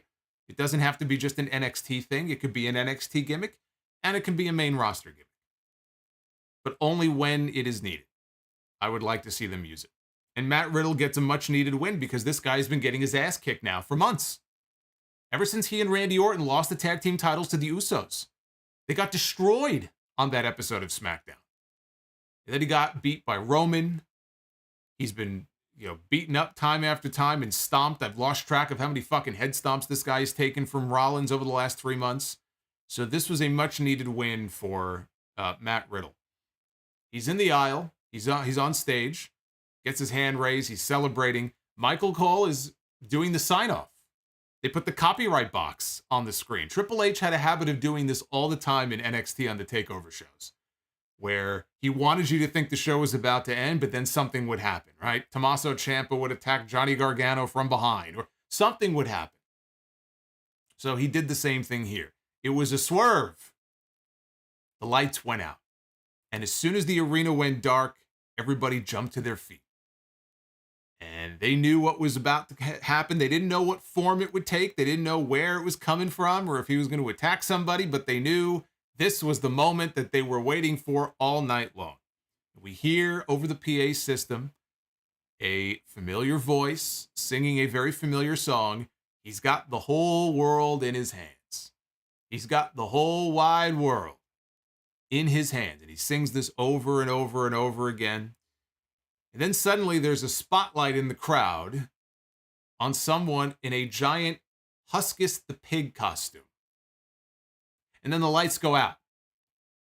And then in a different part of the arena, there's another spotlight. And then they zoom in. And we see somebody in a Mercy the Buzzard costume. And the lights go out. In another part of the building, they zoom in on the spotlight, and it's Ramblin' Rabbit. Lights go out. They do the same thing with Abby the Witch. All characters from the Firefly Funhouse, right? They were building. They were building anticipation to what was about to happen, what was coming. Then they show the announce desk. Cole and Corey Graves are sitting there, and on top of the announce desk is a Fiend mask and a wig. And Cole is freaked out. Michael Cole's like, I'm out of here. So Cole bounces at that point, right? Lights go back out. Lights come back on, and in the front row is someone, not Bray, but someone who they thought was Bray in the Fiend costume and mask. And that's when people started going fucking nuts because they thought it was Bray, right? I could just look at the guy's body type and I said, that ain't Bray. But everybody apparently thought it was Bray Wyatt. Lights go back out. Now we see in the aisleway on stage is a doorway. They have set up a doorway. And there's smoke, that's permeating the area. Then we cut to an empty, dark, desolate version of the Firefly Funhouse. We are back inside the Firefly Funhouse. We have not been inside the Firefly Funhouse in about 1.5 years. And we see what has happened. It's like when Michael J. Fox goes back, he goes into the future to see what the future looks like in Back to the Future Part 2. And he sees this horrible world that it has turned into. And he's got to try to save go back in time and save the world, right? This once happy place has turned into a dark, desolate, just deserted, almost like a haunted house, it looks like, right? Like nobody has inhabited this place in years. But it's the old funhouse, and we see all the different artifacts and the signs on the wall and everything that we remember from the funhouse. And then on the television goes on, and we have a distorted video playing, and we see a mask, right? But it's not a mask that we've really seen before. And somebody is talking, and again, I don't remember exactly what the voice was saying. We cut back to the doorway in the arena, and you can see there's a light behind the doorway. Right? We can't see who's behind the door, but we see that there's a light. The door swings open, and then you see somebody with a lantern. And this is when people absolutely lost their minds. Yeah. Mr. Dynamite, I think you're onto something. Mr. Dynamite in the chat says that they got evicted and the funhouse got condemned. See, what I think is that they couldn't pay the mortgage on the Firefly Funhouse. This housing market is a fucking disaster right now. And I think what happened, I think you're right. I think they foreclosed on the Firefly Funhouse. See, not even the Fiend is immune to the conditions of the housing market. So it's very sad. But the door swings open. We see a figure holding a lantern. People are losing their minds. He walks out, and this person, whoever it is, he's wearing the mask. If it wasn't the mask from the movie, it's close as possible as you can get. If you saw the movie Black Phone, it's on Peacock with Ethan Hawke. I just saw it probably about a month ago. It's actually a great fucking movie. But the mask from the movie Black Phone or something looking very similar to it, is what he is wearing. And everybody is going nuts. You can tell that it's Bray, right? Then he pulls off the mask. And by the way, he gets loud chants of holy shit. Like, these are the loudest holy shit chants that I have heard in my entire life. He pulls the mask off, and it's Bray Wyatt. And when I tell you that he got a monster pop, he got a monster pop. It was so loud, he looked directly into the camera and said something right before he blew out the lantern. I couldn't hear what he said. I'm sure somebody in the chat will tell me. I could not hear what he said. It was so fucking loud, I could not hear what the man said. And he blew out the lantern. They threw some kind of butterfly logo. I guess that's his logo now. It's like an upside down butterfly, I think, up on the screen. And that is what closed out the show. So what I got out of this, even though they were showing all the characters and everything, it looked like the Firefly Funhouse was dead. And the way that I read this is that this was kind of the final remnants of the Funhouse. This was almost like his way of saying goodbye. Now, maybe I'm misreading this. Maybe Funhouse Bray is going to be back sometimes, and he'll go back and forth between his personalities. Maybe the Fiend will still be around. But the way they did this, it almost felt like one last kind of nod or one last goodbye to that version of Bray Wyatt or that personality of Bray Wyatt, and that we are getting a different version. We're getting the, if such a thing as the normal version of Bray exists, that's what we're getting, right? Now, he was out there looking like the old Bray Wyatt, but I mean, he wasn't wearing the old Hawaiian shirt and the hat and that kind of stuff. But it kind of felt to me like a write-off of The Fiend and all the Firefly Funhouse stuff. That's kind of how it came off to me. But Bray Wyatt is back to one of the biggest return reactions of all time. And I said this at the beginning of the stream. If you were looking forward to this, if this here is what you were waiting for on this pay-per-view more than any of the matches, I don't see how you could have come away from this disappointed. This was everything that you were waiting for. And now we wait to find out on television this week where it's going to go, what brand he's going to end up on. Is he going to speak? Who's he going to feud with? He's got all of these people now that he can get back in the ring with, right? He's got history with Seth Rollins. A lot of it depends on whether or not he's going to be a heel or a face. He'll be a babyface for a while. People aren't going to boo this man. So he can get in there with someone like Seth Rollins. They have history together. It didn't work out too well for Rollins last time. Maybe the second time it'll work out better. Maybe he'll be on SmackDown. Maybe he's going to do stuff with, a Drew McIntyre or somebody. We just don't know. We just don't know. The last time we saw him, though, as far as the championship, he was the champion, Universal Champion at one point. He lost to Roman Reigns. Look, there's history there with him and Roman.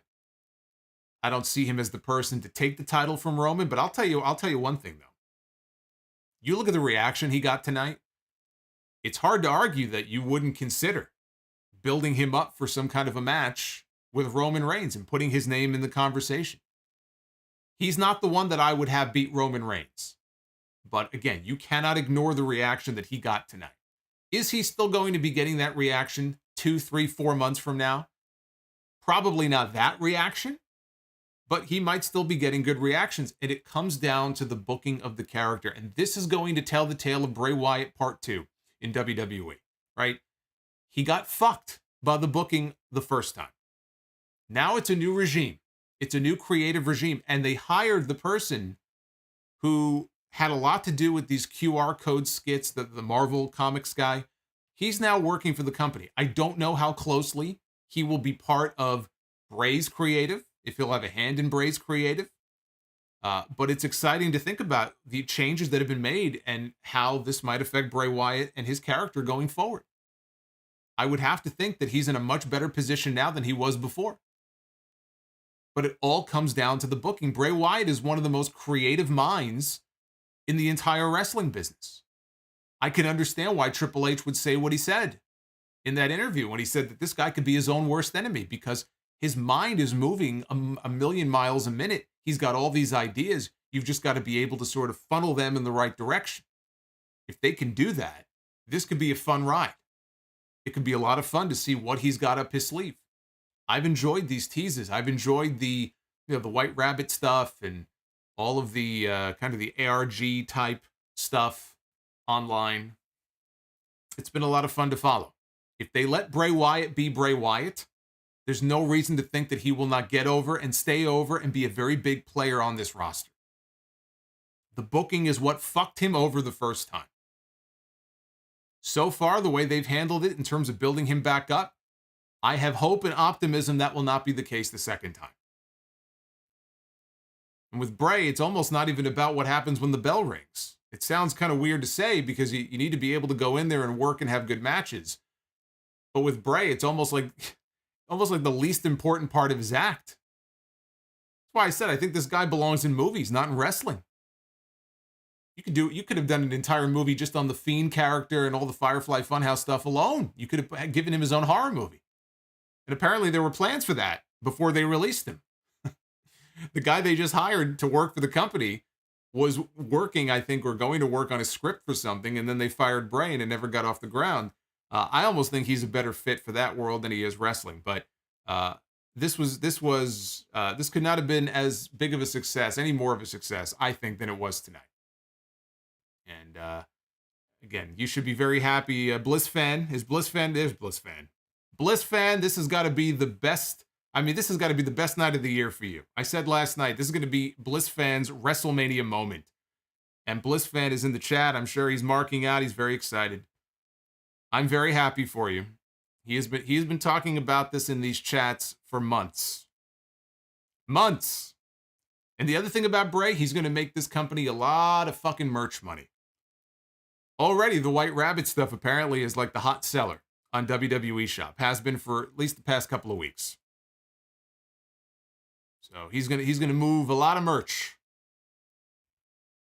Here's the poll. 2,000 votes in already. 82.7% thumbs up.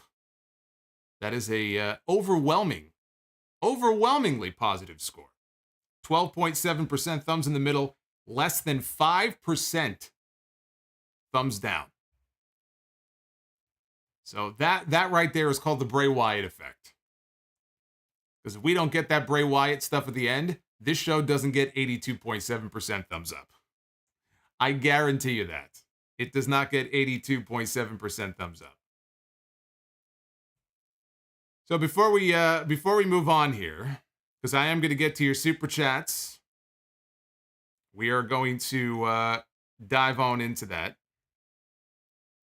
here in just a second. But what I would like to do, I'm going to fire up the randomizer, because I know some of you are also here for the Wrestle Rumble contest. And the way we do this, if you have not been part of this before, is I am going to be plugging in this gigantic list of names that our good friends over at Wrestle Rumble have sent me. And I want to thank, by the way, we have had, I think it was almost 2,500 people, I believe, entered the contest tonight. So that's a lot of entries, and there's a lot of repeat entries because you can enter as many times as you want. But we are going to do the Wrestle Rumble contest right now. That right there is what you are playing for those of you who are in the contest. First place winner gets the Winged Eagle replica. Second place winner gets the Big Gold. Third place winner gets the ECW World Heavyweight Championship, which is very appropriate for a pay-per-view tonight called Extreme Rules in Philadelphia, that you should win the ECW World Championship. So let's open this up here. So here it is. This is how this is going to work. It's going to be quick. It's going to be easy. I have plugged in all of these names into this list, and I'll do a quick scroll so you can see. I mean, there's so many of them, but there are a ton of names here on this list. I am going to push the randomize button, and it's going to jumble up all the names, and it's going to generate a list.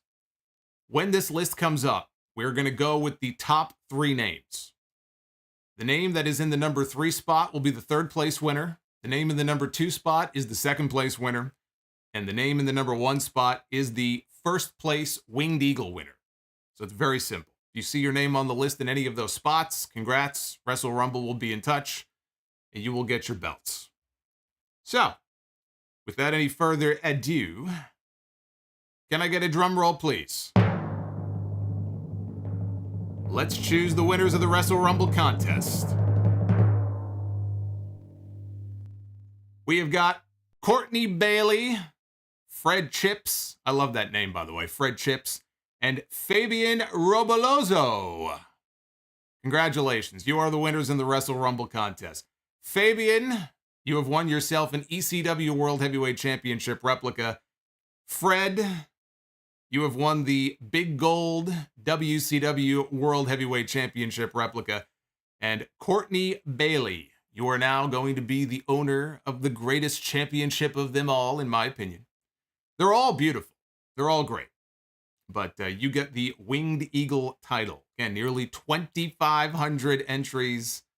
And congrats to you guys. Hey, Vera Mutha just subscribed to the channel. We have had a lot of new subscribers here on this channel tonight. I want to thank everybody who has become a channel member or subbed, and has been joining me all week long, even for the birthday stream on the Dynamite stream the other night. It's been a big week. Been a big week, and it's not over yet. Now we're going to find out what you guys thought of this show tonight and thought of this big Bray Wyatt return. I'm sure you guys have a lot to say about this. One Bayley won tonight. Oh boy. Now we got everybody, all the Dolph Zigglers in the chat. It should have been me. It should have been me. All right, all the Dolph Zigglers talking about the finish to the SmackDown Women's Championship match. Wishing they were Liv Morgan at the finish there. Between Ronda Rousey's legs. It should have been me. It should have been me. Shinakuma with the $5 super chat. Said he was going to be at work. He was going to miss the stream, but I better see Bray all over social media. Everybody have fun tonight. Well, I think you'll be seeing a lot of Bray on social media tonight. Kevin Dunn's Beaver, our old buddy.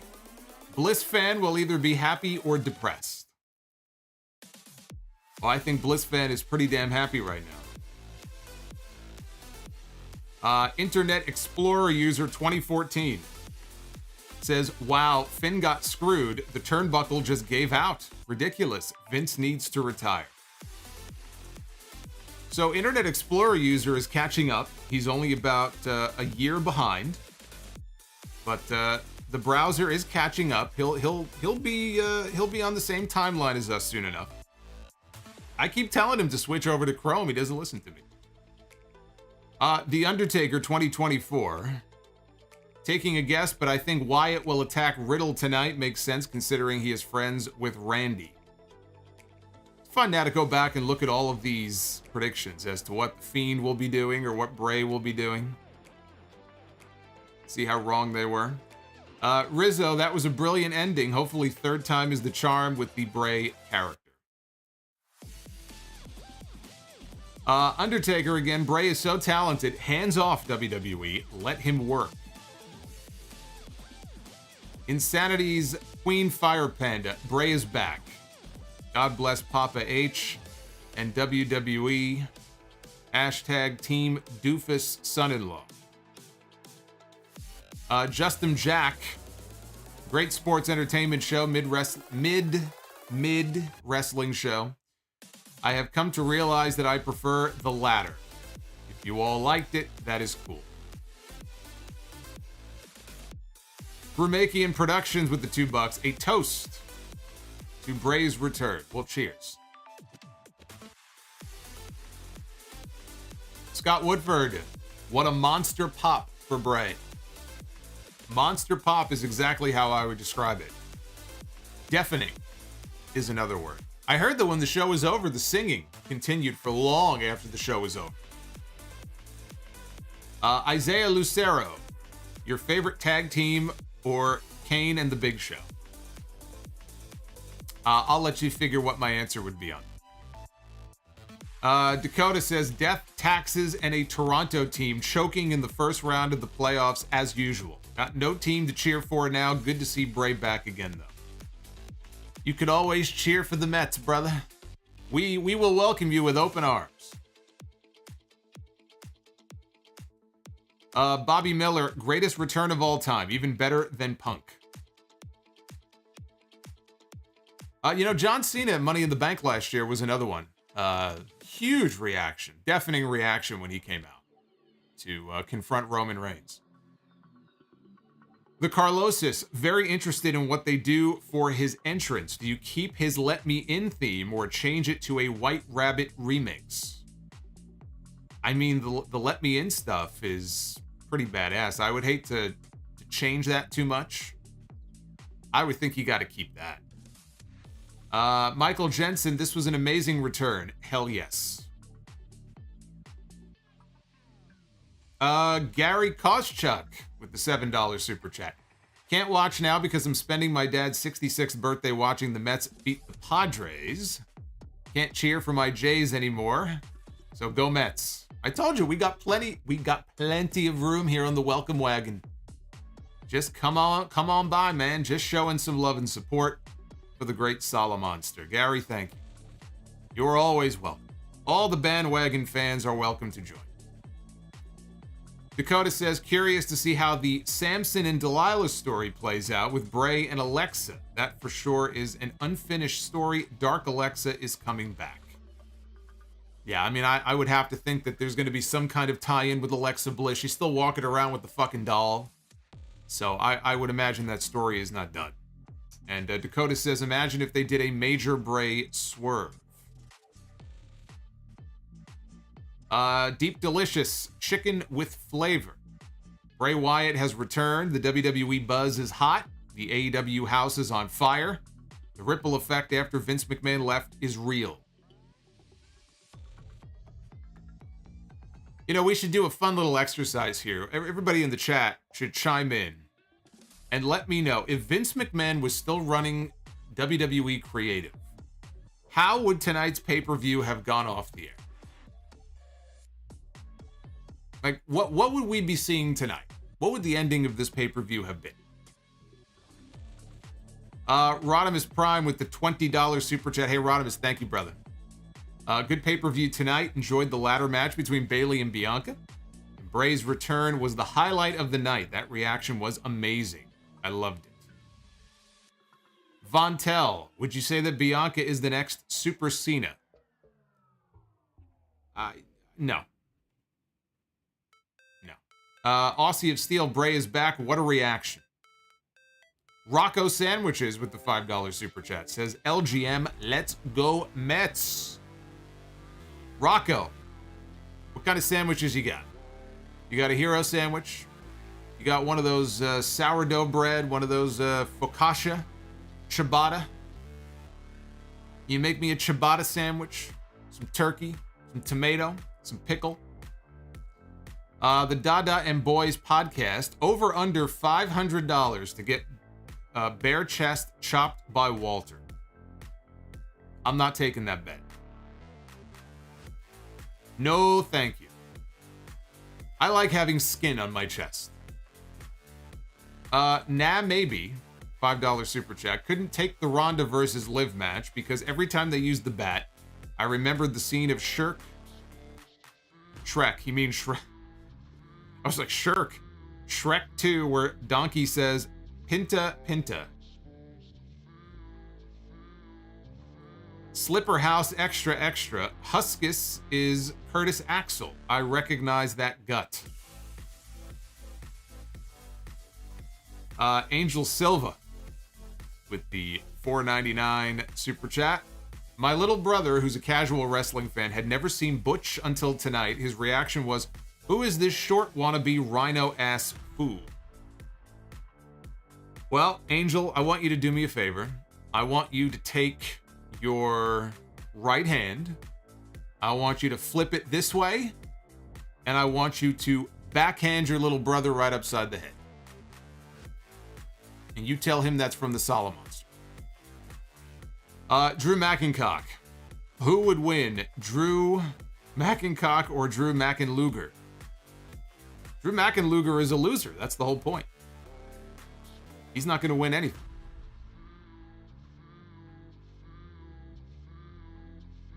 We got Rizzo. Did you in the chat notice that Cole dropped Sasha's name a couple of times? I did notice that, by the way. Also, what an ending to the Edge Balor match. Judgment Day got their heat back. WWE is clicking on all cylinders right now. Interested to see if Brock comes back soon. Same with Charlotte and Sasha and Naomi. Brock will be back at least for the day one pay-per-view. I mean, it's possible he could be back for Crown Jewel. I don't know who that would be against. Braun, maybe? I mean, I don't know. You know, there have been a lot of reports going around that the rumor is that they were going to build something with Brock and Daniel Cormier. You know, having seen Daniel Cormier tonight coming out there for that main event, he did not look to me like he was training for a match. So, if there's going to be a Daniel Cormier Brock Lesnar match, then better to save that for WrestleMania. He's not exactly in training camp right now. Fire Panda, Solomonster sounds off, Solomonster straps on. Yeah, let's not go there. Anti-M Bishop 07. Yeah, hey, Julian. Dropping the Solomonster Bushwhacker Super Chat. Yeah, yeah, Yeah, yeah, yeah. Oh. What an idiot I am. Anti-M Bishop watched GCW, Extreme Rules, and West Coast Pro tonight. Pretty good night of wrestling, and the MLB was on fire this weekend. Mr. 201, happy belated birthday, Solo. Thank you very much. Do you think future champions after Roman Reigns will have lighter schedules to keep the championship important as it is now? Roman is a special case. I mean, Roman is a top guy. He negotiated a lighter schedule for himself. The guy has 2 sets of twins and another kid. I think he's got 5 kids. So, I get it. You want more time at home, and the wife probably wants you to have more time at home because that's a lot for one person to handle. Hulkling 93, the last 10 minutes of the I Quit match was a great emotional roller coaster. The fight pit had too much heat for my liking. Grand return for Bray. Stephen Fees, watched with a good mix of non-fans to hardcores. I have not felt this sort of interest for WWE since maybe 2014. It's great to be excited for a WWE pay-per-view. Low-key lean, yes.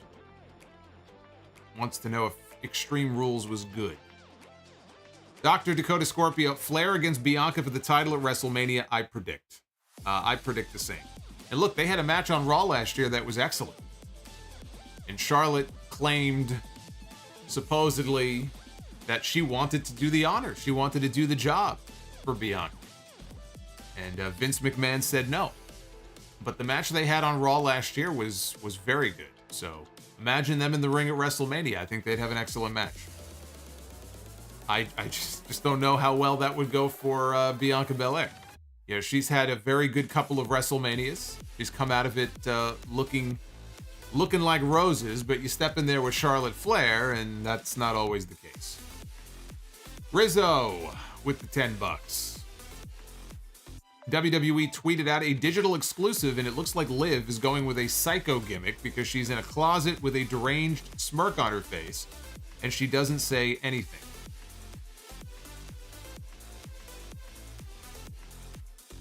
Maybe she's going to join with the Fiend. Maybe she's going to join with Bray.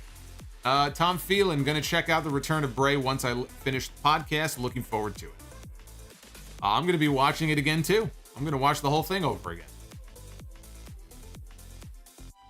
Simi Valley, excited for Bray being back. Endless names of feuds I would love to see him have. Riddle, Cody, Drew, Kross, Edge, AJ, etc.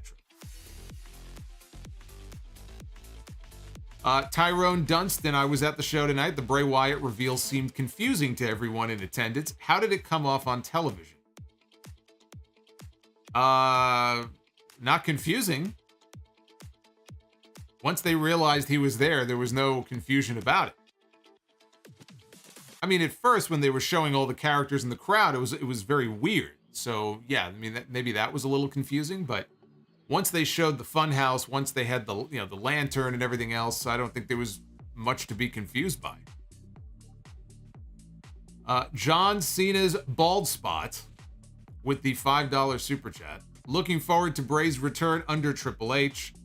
He should have a lot more creative freedom. Do you see him as a heel or a face? He's going to be a face at first. You're not going to get people to boo him, I don't think.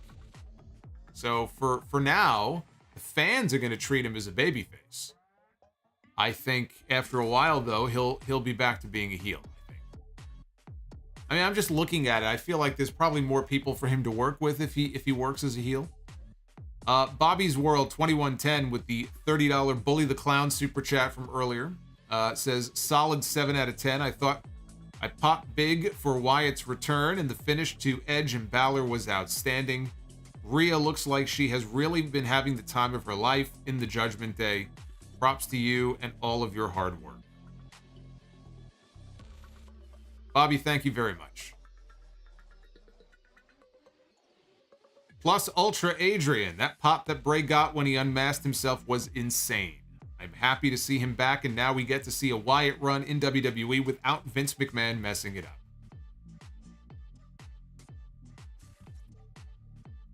Simi Valley with the $20. Hear me out.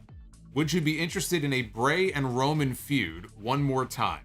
No titles have to be on the line. It's just simply for payback for Bray. This time, though, he gets his revenge and goes over on Roman. I don't like it. I don't like it. It's just not what I would do. And you've got to be very selective in who beats Roman when the time comes. I don't think it's Bray, and if it were me, it would not be Bray. Nick Grosso, excited that Bray Wyatt is back, and I like that they brought the Funhouse puppets back to life, or brought them to life, but are they a new group? If so, who would be revealed? Well, that's the thing we don't know. You know, in a way, it felt to me like maybe it was kind of his way of saying goodbye to that chapter of Bray, which never really had a proper ending. It never had proper closure, right? He just got released. But I could be wrong, and maybe the Fiend and the Firefly Funhouse characters are going to live on. That's just not how it came off to me tonight. Graham B, leave a like or eat projector maggots. Wow. What are projector maggots? Why not just maggots? That's very strange. I smoke a lot of weed with the $1.99. 2 White Claws and two White Claws and a bag of Turbo Flames. Sounds like a good night. Except White Claws taste like shit, but to each their own. King Bling Blah, does Bray come back if Vince is still in charge? No. Achu, bless you, with the $4.99. Cheers on episode 777. I've been listening since episode 80. Always enjoy the content. Thanks for many years, and I even got my husband hooked. I love to hear that. Bring new fans into the show. Tell your friends, tell your family, tell total strangers on the street, harass them, do whatever it takes. Gotta bring more people into the Sound Off family. Boomerang, Mets won Game 2 tonight. How confident are you going into tomorrow's decisive Game 3? When it comes to the Mets, I'm never confident. I'm going to be on pins and needles tomorrow night, and I'm so happy that there's no pay-per-view, there's no Raw, there's no Dynamite, there's no Smackdown. It's a rare, free night. How well that night goes will be dictated by the way the Mets play in that game. Darth Panic, for the DX reunion on Monday, do you think they will or should acknowledge China? I think they should. Dr. Dakota Scorpio, me, a bandwagon fan, that don't work for me, brother. Wrestling fan on dial-up, WWF just bought WCW. Holy shit. It's like the biggest news ever. I wonder how much they paid for it. King Bling Blah, I felt like cheers and holy shit chants were piped in. The Yatagaratsu, Yo Solo Vice, hyped for Bray. Hope he's on Raw though, because I have Sling TV Orange. Sling TV Orange, so I have to pay extra to watch SmackDown Live. I know what Sling is, but what is Sling TV Orange? They have different color packages. I smoke a lot of weed. How does the moon cut his hair? He clips it. Oh, Jesus Christ. Turning into Paul Heyman here. Julian Connors with the 1999. Hey, Julian, thank you, brother. Appreciate it. That's very kind of you. Yeah, State of Combat says Ramblin' Rabbit looked like he's seen a few things. Yeah, Ramblin' Rabbit looks like he's seen some shit and then some. He looks like he's been on a bender for about 2 weeks. Fire Panda, to whoever said calling someone Papa H is cringe, I've got 2 words for you. Papa H. It is pretty cringe. Anti-M Bishop, House of Glory Exodus on October 29th. The Briscoes against Aussie Open. And Shingo Takagi enters the house. Did they make the announcement? See, I missed that. I wasn't sure when they were going to make the announcement. I am very excited for that. As you would imagine. That is going to be a very fun show for me to call along with JD at the end of the month. That's going to be a lot of fun. I smoke a lot of weed, $4.99. I was holding my son and was very sleepy. And my girlfriend told me not to drop the baby. And I said, the only thing I'm dropping is this bass. Well, you really do smoke a lot of weed, don't you? You're all over the place tonight. Gary Chilpa. Could Liv Morgan align herself with Bray Wyatt? Her smiling at the end of the match sent weird vibes. Are you going to watch Scream 6? I watched Scream 5, so I guess when Scream 6 comes out, I'm sure I'll be watching it. And, yeah, I just made that comment. I said, you know, if Liv Morgan is going to be doing this kind of character, it's possible. It's possible she could be linked up with Bray in some way. Nah, maybe. Shrek 2. Apologize. English is not my first language and great at spelling. I pretty much knew what you meant. No problem. I smoke a lot of weed. Tried the Black Cherry White Claw. It's the only one I like. The one I tried was not Black Cherry, but I don't know what it was. It was dog shit. That's what it was. Simi Valley, I was talking more down the road for a Roman and Bray feud after he drops the belt to Cody. Does that change your mind at all about wanting to see the feud? Not really. I mean, I'm not against it. You know, there was a time when Roman and Bray, and it really goes back to when the Wyatt family feuded with the Shield, right? They've always been connected in some. So I'm not against the idea of kind of circling back to Roman and Bray, but it would have to be down the road. It's not anything I would do in the next year, to be honest with you. So if you're talking further down the road, then yeah, I mean, I'm okay with that, but he definitely should not be the one to beat Roman Reigns. Julian Connors. Bray was silly. The costumes were lame. He blew the lantern out before it turned off. If you're the booker, how do you build him back up? I think you're in the minority tonight, buddy. I don't think that you're going to find too many people who agree with your sentiment on that. I don't think he needs much building, to be honest with you. We'll see the reactions he gets in the next few weeks as he goes from city to city. Love Lie, how did it feel seeing Halloween advertised in WWE? I did notice that, yes, because it's all Peacock. It's going to be on Peacock next Friday when it drops in theaters. So that was very cool. I'm looking forward to that. I don't know when I'll be able to see it, since I'll be streaming. Probably next Sunday. And we have Aussie of Steel. Looking forward to Halloween Ends. As am I. This is the final chapter for Jamie Lee Curtis's character. There'll be many more Halloweens, but not with her. Rizzo, I've always been told I wear a tinfoil hat, so forgive me for this, but Liv is dating or married to Bray's brother, Bo Dallas. Could he be part of this? I've not heard anything about him coming back to WWE, but anything's possible.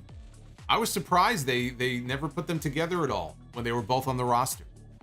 You know, they had him and Curtis Axel together as part of Miz's crew, but I was surprised he wasn't like a lackey or something for the Wyatt family. Devin Garcia, Sup Solo, going to my first pay-per-view at the Rumble in San Antonio with my son. What can I expect from a show like that based on your previous experiences? My experience being at the Royal Rumble twice before, it is one of the more fun experiences that you could have. And if this is going to be your first one, you're going to have a blast. And your son's going to love it. Everybody should go to a live event whether it's a Raw or a Dynamite or a Smackdown or a pay-per-view, at least once. If you've never been before, you will have a very good time. You will have a blast. And the Royal Rumble is always fun because everybody's doing the countdown. Everybody's wondering, is there going to be a surprise entrant? Who's coming out when? I've never been to a Royal Rumble, though, in a big stadium. I've been to the Royal Rumble in New York at Madison Square Garden. I've been to the Royal Rumble in Orlando back in 2016. You're going to be in a big building with 40,000 people, so it'll probably be, even more magnified than that. So that's my long-winded way of saying that you're going to have a great time. Bring a sound-off sign. I don't know if I'll see you in that sea of fans, but our boy Ice Mocha is back. More of a Corona familiar guy, but White Claw was the mood. Oh, when the mood strikes you, man, you got to do what you got to do. And Tripod, man, I miss Kathy Kelly. Well, fortunately for you, she's going to be back on TV this week. Kathy Kelly is going to be one of the new backstage interviewers on Monday Night Raw. Her and Byron Saxton are going to be doing backstage interviews from now on. So all you Kathy Kelly fans out there, she should be back on TV this week.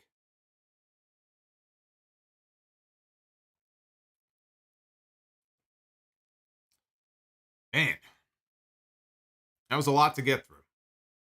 But some good shit, man. Some good shit. Oh, Milton, our boy Milton, who just became a Sound Of Channel member last night. Milton Herrera Ramoldi. Good to see Bray back. Congrats on the Mets forcing Game 3. Unlike the Jays that choked big time.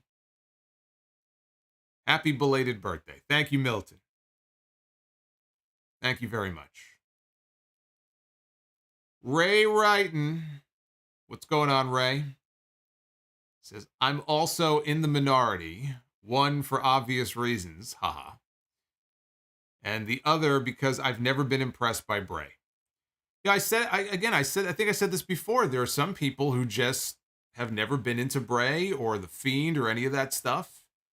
And they thought his matches sucked. And certainly as The Fiend, the booking of a lot of his matches, it didn't just end up hurting him. It hurt a lot of the people he worked with. So that's why I keep saying it's all in the booking. You've got to handle him in a certain way. You've got to book him in a certain way. If you're not a Bray Wyatt fan, then I guess there's nothing that can be said to make you like the ending. Some people are going to like it. Some people aren't. Based on the reaction it got tonight, there were a lot of people in that building tonight who really liked what they saw. But that's what makes the shows fun. When you have something on the show that gets that kind of reaction, I mean, those are the moments that you remember. A big debut, a big return, a big swerve that makes sense. Not a swerve for the sake of making a swerve. But those are the moments that people are going to remember years from now, People still talk about when Stone Cold came out on the beer truck and the Zamboni, and, they talk about when, Triple H came out at MSG, and when Mankind went off the top of the Hell in a Cell and the Nexus attacked John Cena. Like, it's moments like that people are going to remember, and tonight's going to be one of those moments that people remember for a very long time. But not everybody is going to be into it. Thomas, seeing Bray back was great. Hopefully untethered. Well, look, I mean, it's not as if he's doing his own creative.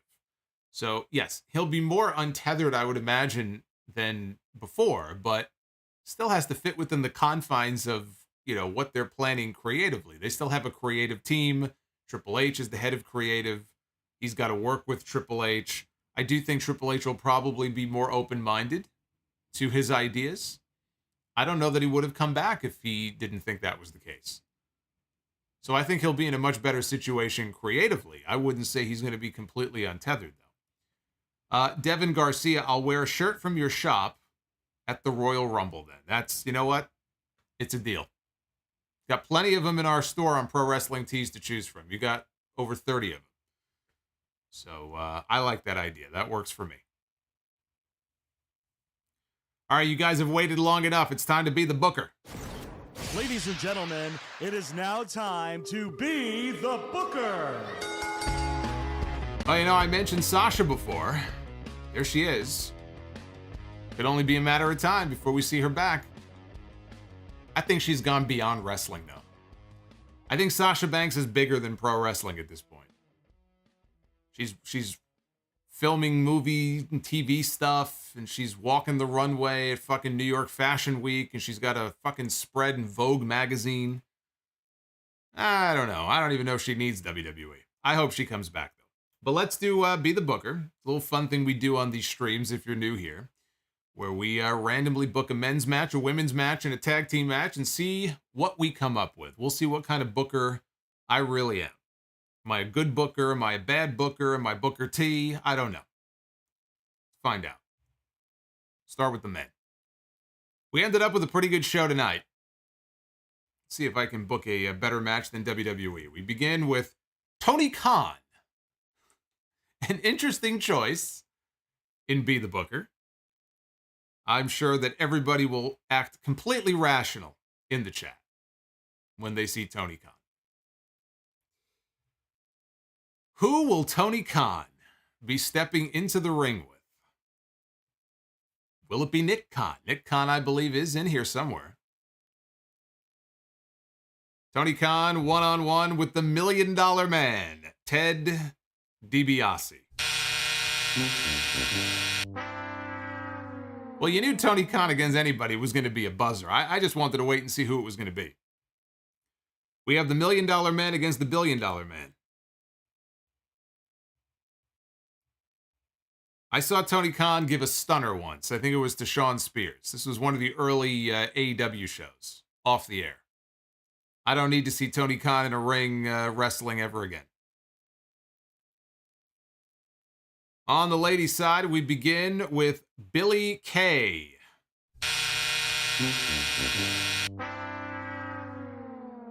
Nope. Nope. I'll finish it out, but that is a fail. Billie Kay against Lita. Nope. Not happening. Moving on, we go to the tag teams. Let's see how we do here. On the tag team front, we have got, speaking of Booker T, we've got Harlem Heat, Booker T and Stevie Ray, one of the great tag teams from WCW. What were they? I think 11-time tag team champions in WCW. They're going to be taking on the Rockers. Oh, I love that one. Oh, I love that one. How about that? The Rockers against Harlem Heat. What a fucking great match that would be. That's one of the best matches I've booked in a long time. Harlem Heat and the Rockers. See, like if you were back in the day, if you were putting together like a fantasy WWF against WCW card, that probably would be the tag team match a lot of people would end up picking. I like it. 1 out of 3, though, is not a good batting average. That's not good. We've done better. Drew says, can Rhea Ripley to punish me? I don't know what you're asking, but I think you're asking the wrong person. And I smoke a lot of weed. Let's say you start a faction. You can pick a legend, a former world champion on the roster, and a tag team. What is the name of your faction? WWE only.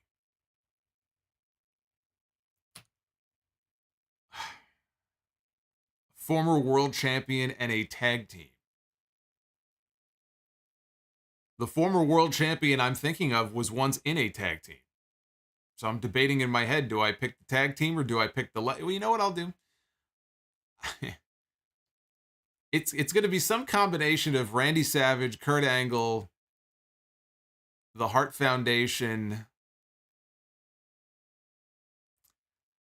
You know, I'd probably go like Angle and the Hart Foundation. You can call it the Angle Foundation. That sounds like a fucking nonprofit that he would set up, though. That's a lame name. Right? That sounds like a nonprofit where he gives out like a fucking scholarship to some kids in some city or something.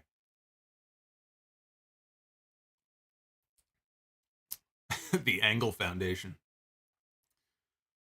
I don't know. Coming up with a name. I'd have to think on that. But it would probably be Kurt Angle and the Hart Foundation. And then I would just have to come up with some kind of a name that I think sounds cool.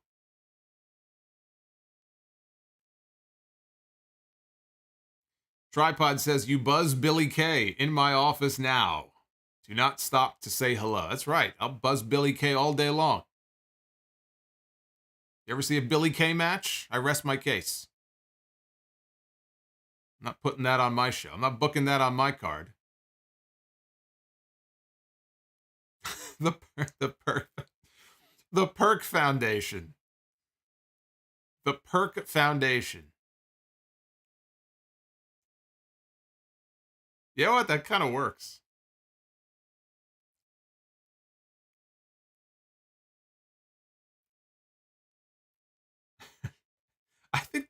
I think the Perk Foundation actually might be the winner.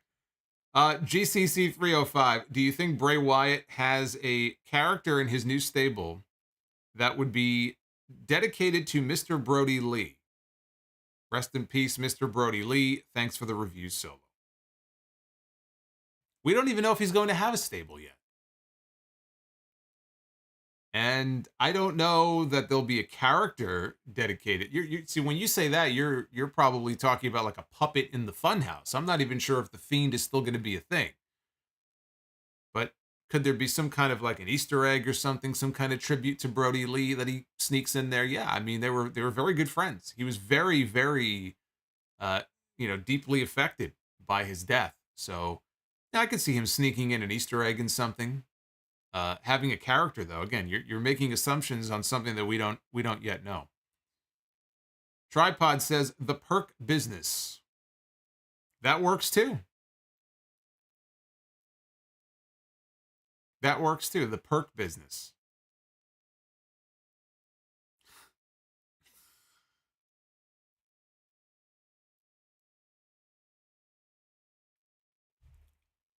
These creative meetings that we have are always so much fun. All right, one last look at the poll here.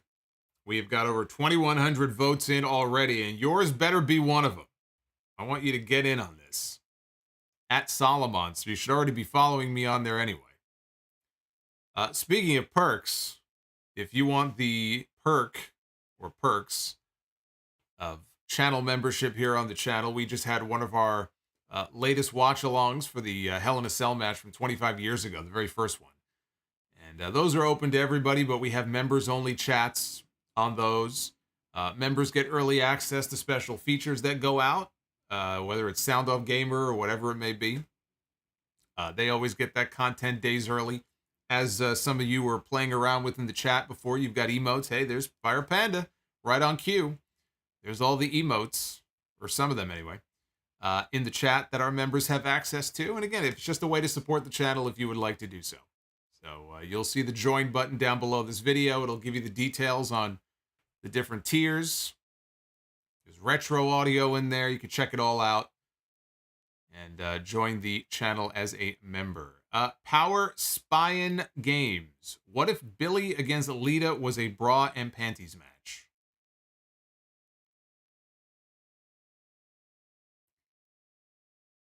All right. David Meltzer. Me against Jim Cornette. Vince Russo, special referee. Can you imagine a Meltzer promo building to that match? I don't think I'd be able to get through it.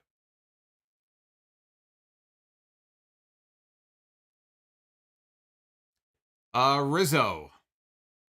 I know you will talk about Saraya tomorrow on the podcast, but is it eyebrow-raising that an AEW doctor cleared her when seemingly no other doctor did? I will briefly talk about Saraya on the show later today, because it is already Sunday here on the East Coast. Internet Explorer 2014, Internet Explorer user 2014. Chrome don't work for me, brother. Well, I can't help you there. I'm a Chrome guy. And if we have any Apple people in the chat, they're Safari people, right? You've got plenty of options. You have no excuse. You need to get off that Internet Explorer and you need to get over to the Chrome side.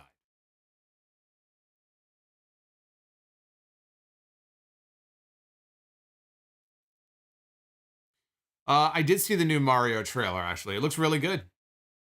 It looks really good. Surprisingly so. I don't know what I was expecting, but I like what I saw. I can't wait to see it when it comes out. I grew up with that. I grew up with Mario and the Princess and Toad and Bowser and Cloudy and the Goombas. I lived in Brooklyn, so, you got plenty of Goombas around here, but I'm looking forward to that. Very much so. Yeah, the Mania 40 logo looks cool.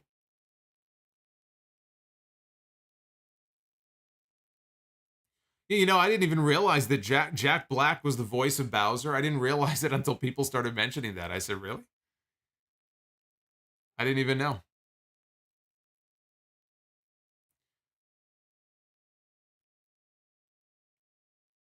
Plus Ultra Adrian, have you seen any of the new horror movies that came out besides The Black Phone? I thought Smile was good. Nothing recent. I think the Black Phone might have been the most recent one that I saw. And then next week it'll be Halloween. A lot of the stuff I've been watching is stuff I've already seen. I don't think I've seen any of the newer ones, if there have been any other ones though. Tripod, wasn't Mario's last name Mario? I don't know.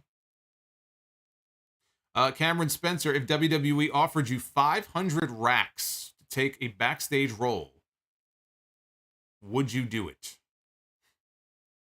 A backstage role to do what? That could be anything. Am I going to be a gopher? Am I going to be running the script to different people in the back? Am I going to be providing catering services?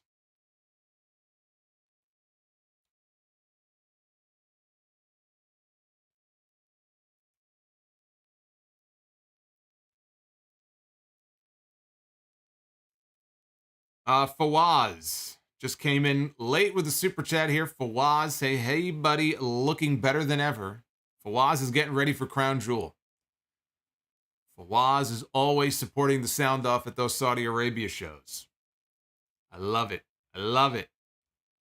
Fawaz says, the show tonight made me more hyped for Crown Jewel. I already booked my flight to Riyadh. Mark my words, people. We'll have something to talk about come November 5th. Well, I can't wait. You got me excited now, man. I can't wait to see if you can possibly top what you did last time with that sound off sign. That was amazing. So see, people might not be talking about Roman Reigns and Logan Paul at the end of that show. They might be talking about this podcast. You know what you need? You need like a giant Solomonster head. It's like blown up. So when you hold it up, people see my giant head on screen.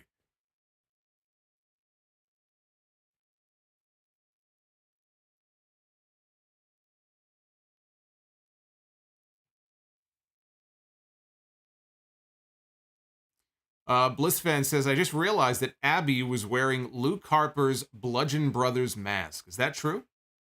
I did not notice that.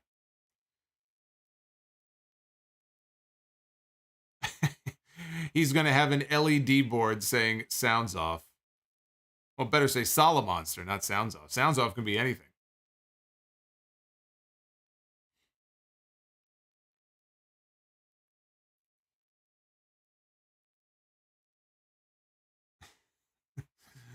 Oh, man. Yeah, I guess the next pay-per-view, there are no more pay-per-views until Crown Jewel. That'll be November 5th. But yeah, we're all done with pay-per-views now for the month. Now it's just the weekly shows. And then we have the Halloween episode of Raw at the end of the month. Would a cinematic match between The Fiend and Bray Wyatt work? Cinematic, you can make anything work. I don't know that I necessarily want to see it, but yeah, could it work? Yes, it can work. And Bray is probably creative enough to make it work. So yes, of course it can work. I Smoka, thank you for the $1.99. Does that say Illy? I don't know what that says.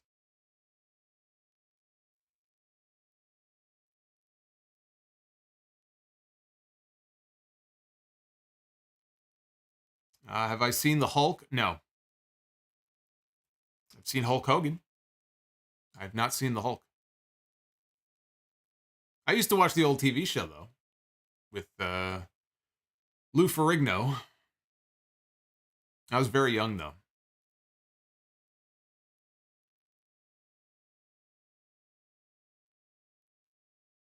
Oh, it means I love you? Oh, okay. I love you, too. I don't know what that meant. I looked at that. I said, Illy? You gotta bring me up to speed on some of this stuff. Come on. Remember, I'm an old man now.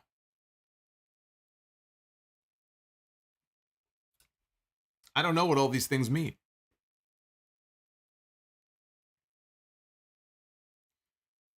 All right, guys, look, this has been fun. Thank you for hanging out with me. We had a huge stream tonight, and I'm very glad that we had the turnout that we did for what, on the whole, was a good show with a great finish. And I'm going to be back live with you on Monday night. We're going to see what happens. Raw's going to be in my backyard on Monday night. They're coming here. They're coming to New York. They're coming to Brooklyn. They're going to be at the Barclays Center.